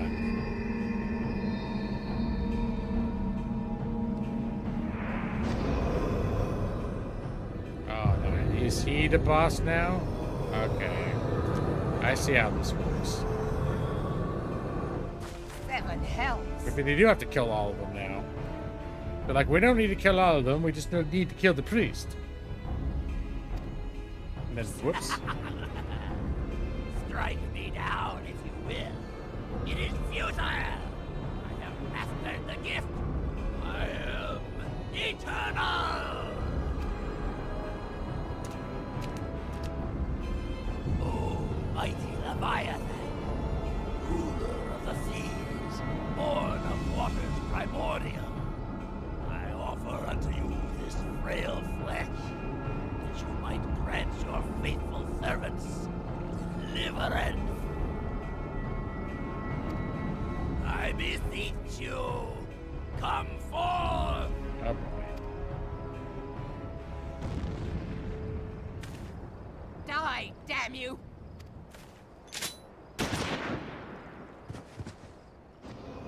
Nope, she's gonna go another one. Can you shoot the orb? Foolish shorewalker! You cannot kill that which is eternal!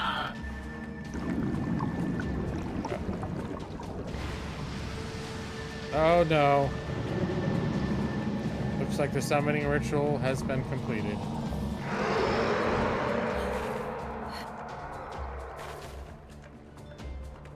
Damn it all!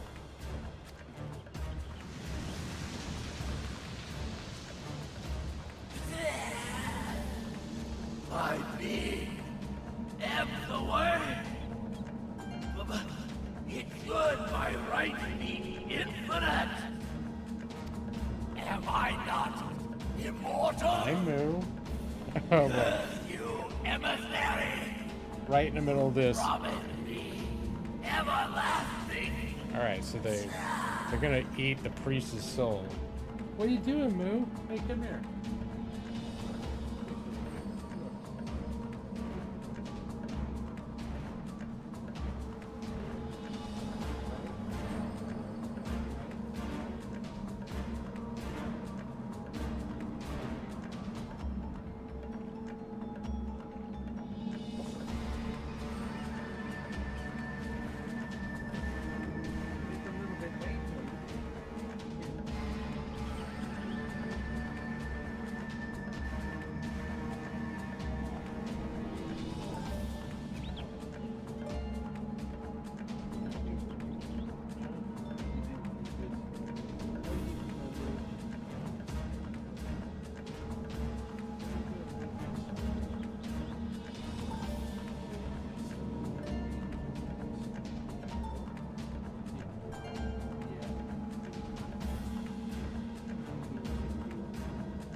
All right, I don't know why, but she's got a random, like a midnight zoomie going on here. Hopefully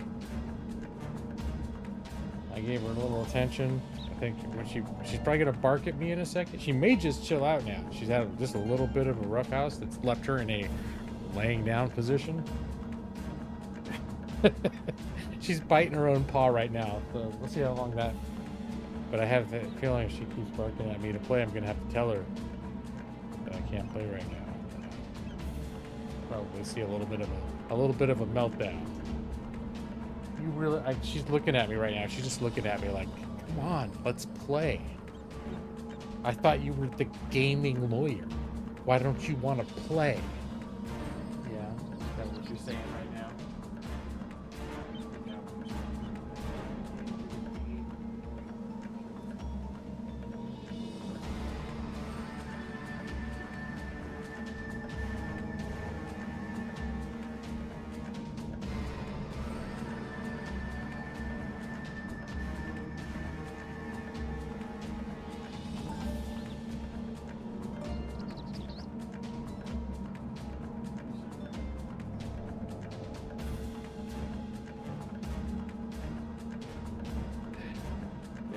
Definitely got a wild. She's got a wild look in her eyes right now.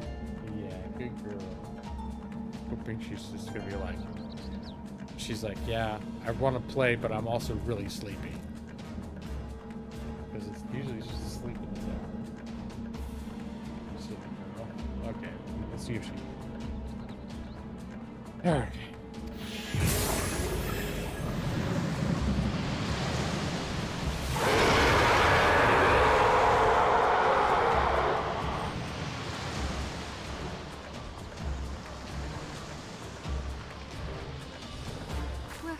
Where did he go?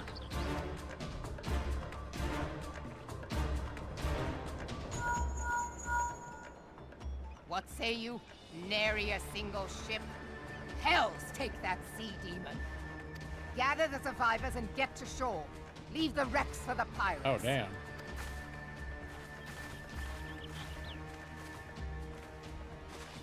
Leviathan wastes no time. The diversionary squadron is lost. For a mercy, 'twould seem the Primal now makes for open sea. But why does he not press his advantage? Unless... God save us. He means to unleash a tidal wave. Uh-oh.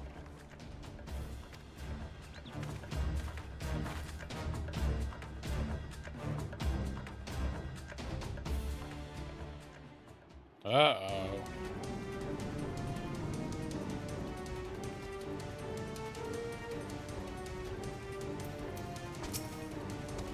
Understand, I speak of no normal wall of water. That which Leviathan makes ready to conjure carries more destructive power than aught seen in nature. Enough to raise entire coastal settlements. If his last attempt is any guide, we cannot suffer history to be repeated. Yet how in the seven hells are we to prevent it? Oh no, another bracelet. These sons of bitches. Okay. Here, let's do this one. She is looking crazy. Hey!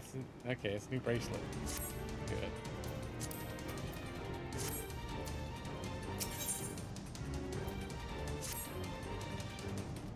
Though our plight cries for action, we must take thought. So long as Leviathan remains in the open seas, he's effectively beyond our reach. Our fleet is second to none, that you may be sure. But the Laminian herself would struggle to best the Lord of the World in his element. In a straight fight, he would make meat and matchwood of us. We need another plan. That much is plain. Let us return to Limsa and see if we cannot think of one. I shall await you in the command room. She's trying to bury the last of her little trachea. She's trying to bury it under a pillow. Yeah, good luck, Moo. Godspeed. Just eat the trachea. Why you gotta make a big game out of it? And we got like 30 of those things. We have a huge supply. They're not precious.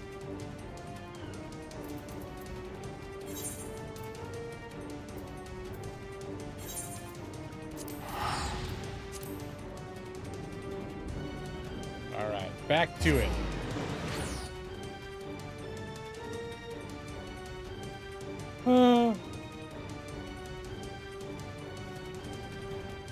But probably I should stop my stream at this point.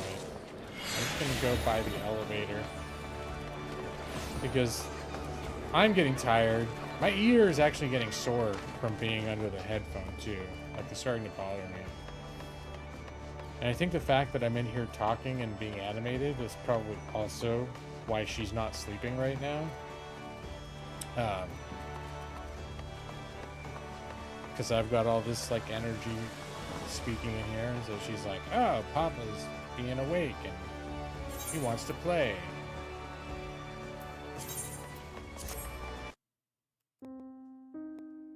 Alright. So, little Final Fantasy. Right, Brad? It just still says there's 5 people watching. I don't know who's stuck around, except for Evie. Probably Brad. Maybe Nick. Maybe Nick's playing something. Maybe Chevy Guy's still here. There's Brad with a... I don't know what that little face means, but probably nothing good.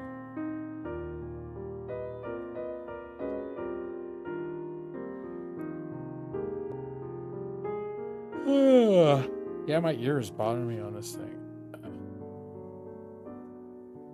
It feels like... It's... Alright. Alright, you guys. Well, I'm glad that all of you enjoyed watching me. All 5 of you. Or at least Evie. And 3 people who were probably asleep. And Brad, who didn't enjoy it. Oh no, you're gonna give up on life? I'm gonna have to think about that real hard, Brad, because I'll probably still be playing Final Fantasy next week, but maybe I don't need to stream it. Maybe I find something else to stream. I don't know. I have to think real hard about it. It's a gamble that maybe you won't go through with this crazy idea of giving up on life. Is it a risk I'm willing to take in order to continue playing Final Fantasy? I don't know. But I do often feel that maybe Final Fantasy, like literally, I got in 2 fights and then I read quest dialogue for 3 hours. So sometimes I feel like maybe Final Fantasy is not the best streaming game. But I just like it. I like it right now a lot. And I'm afraid if I start playing something else, then then Brad would be like, thank God, you shook that addiction. Alright, I'm gonna go now. Gotta see what's going on with Millie. She just did another flyby. She's probably like taking a poo and eating it or something right now. That's typical behavior. It means she probably just took a poo and she's like, hey, I'm gonna eat this thing if you don't come out here and pick it up. Typical move. You're always so lost with Final Fantasy games. Well, this is got a much more longer and convoluted story than any other Final Fantasy game. I think, honestly, I still like the story. I do like the story a lot, but it can be a little hard to follow sometimes. All right. I am hearing her making weird noises in there, so I'm just going to wrap this up. I got to go. And it's, it's almost midnight anyways. All right, here we go. Lullaby time. Go to sleep and good night, Chauncey. Your eyes are getting, Chauncey, so heavy.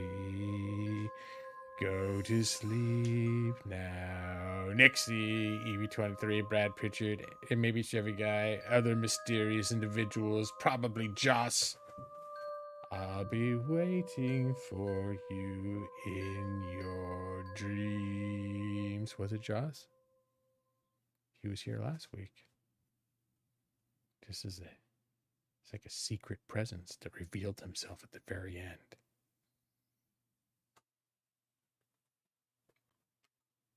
Guess who's back? It's Mufred. Hello, Millie. You look very tired and like you want to play real bad. It's a bad combination. Go to sleep, Moo. Go to sleep.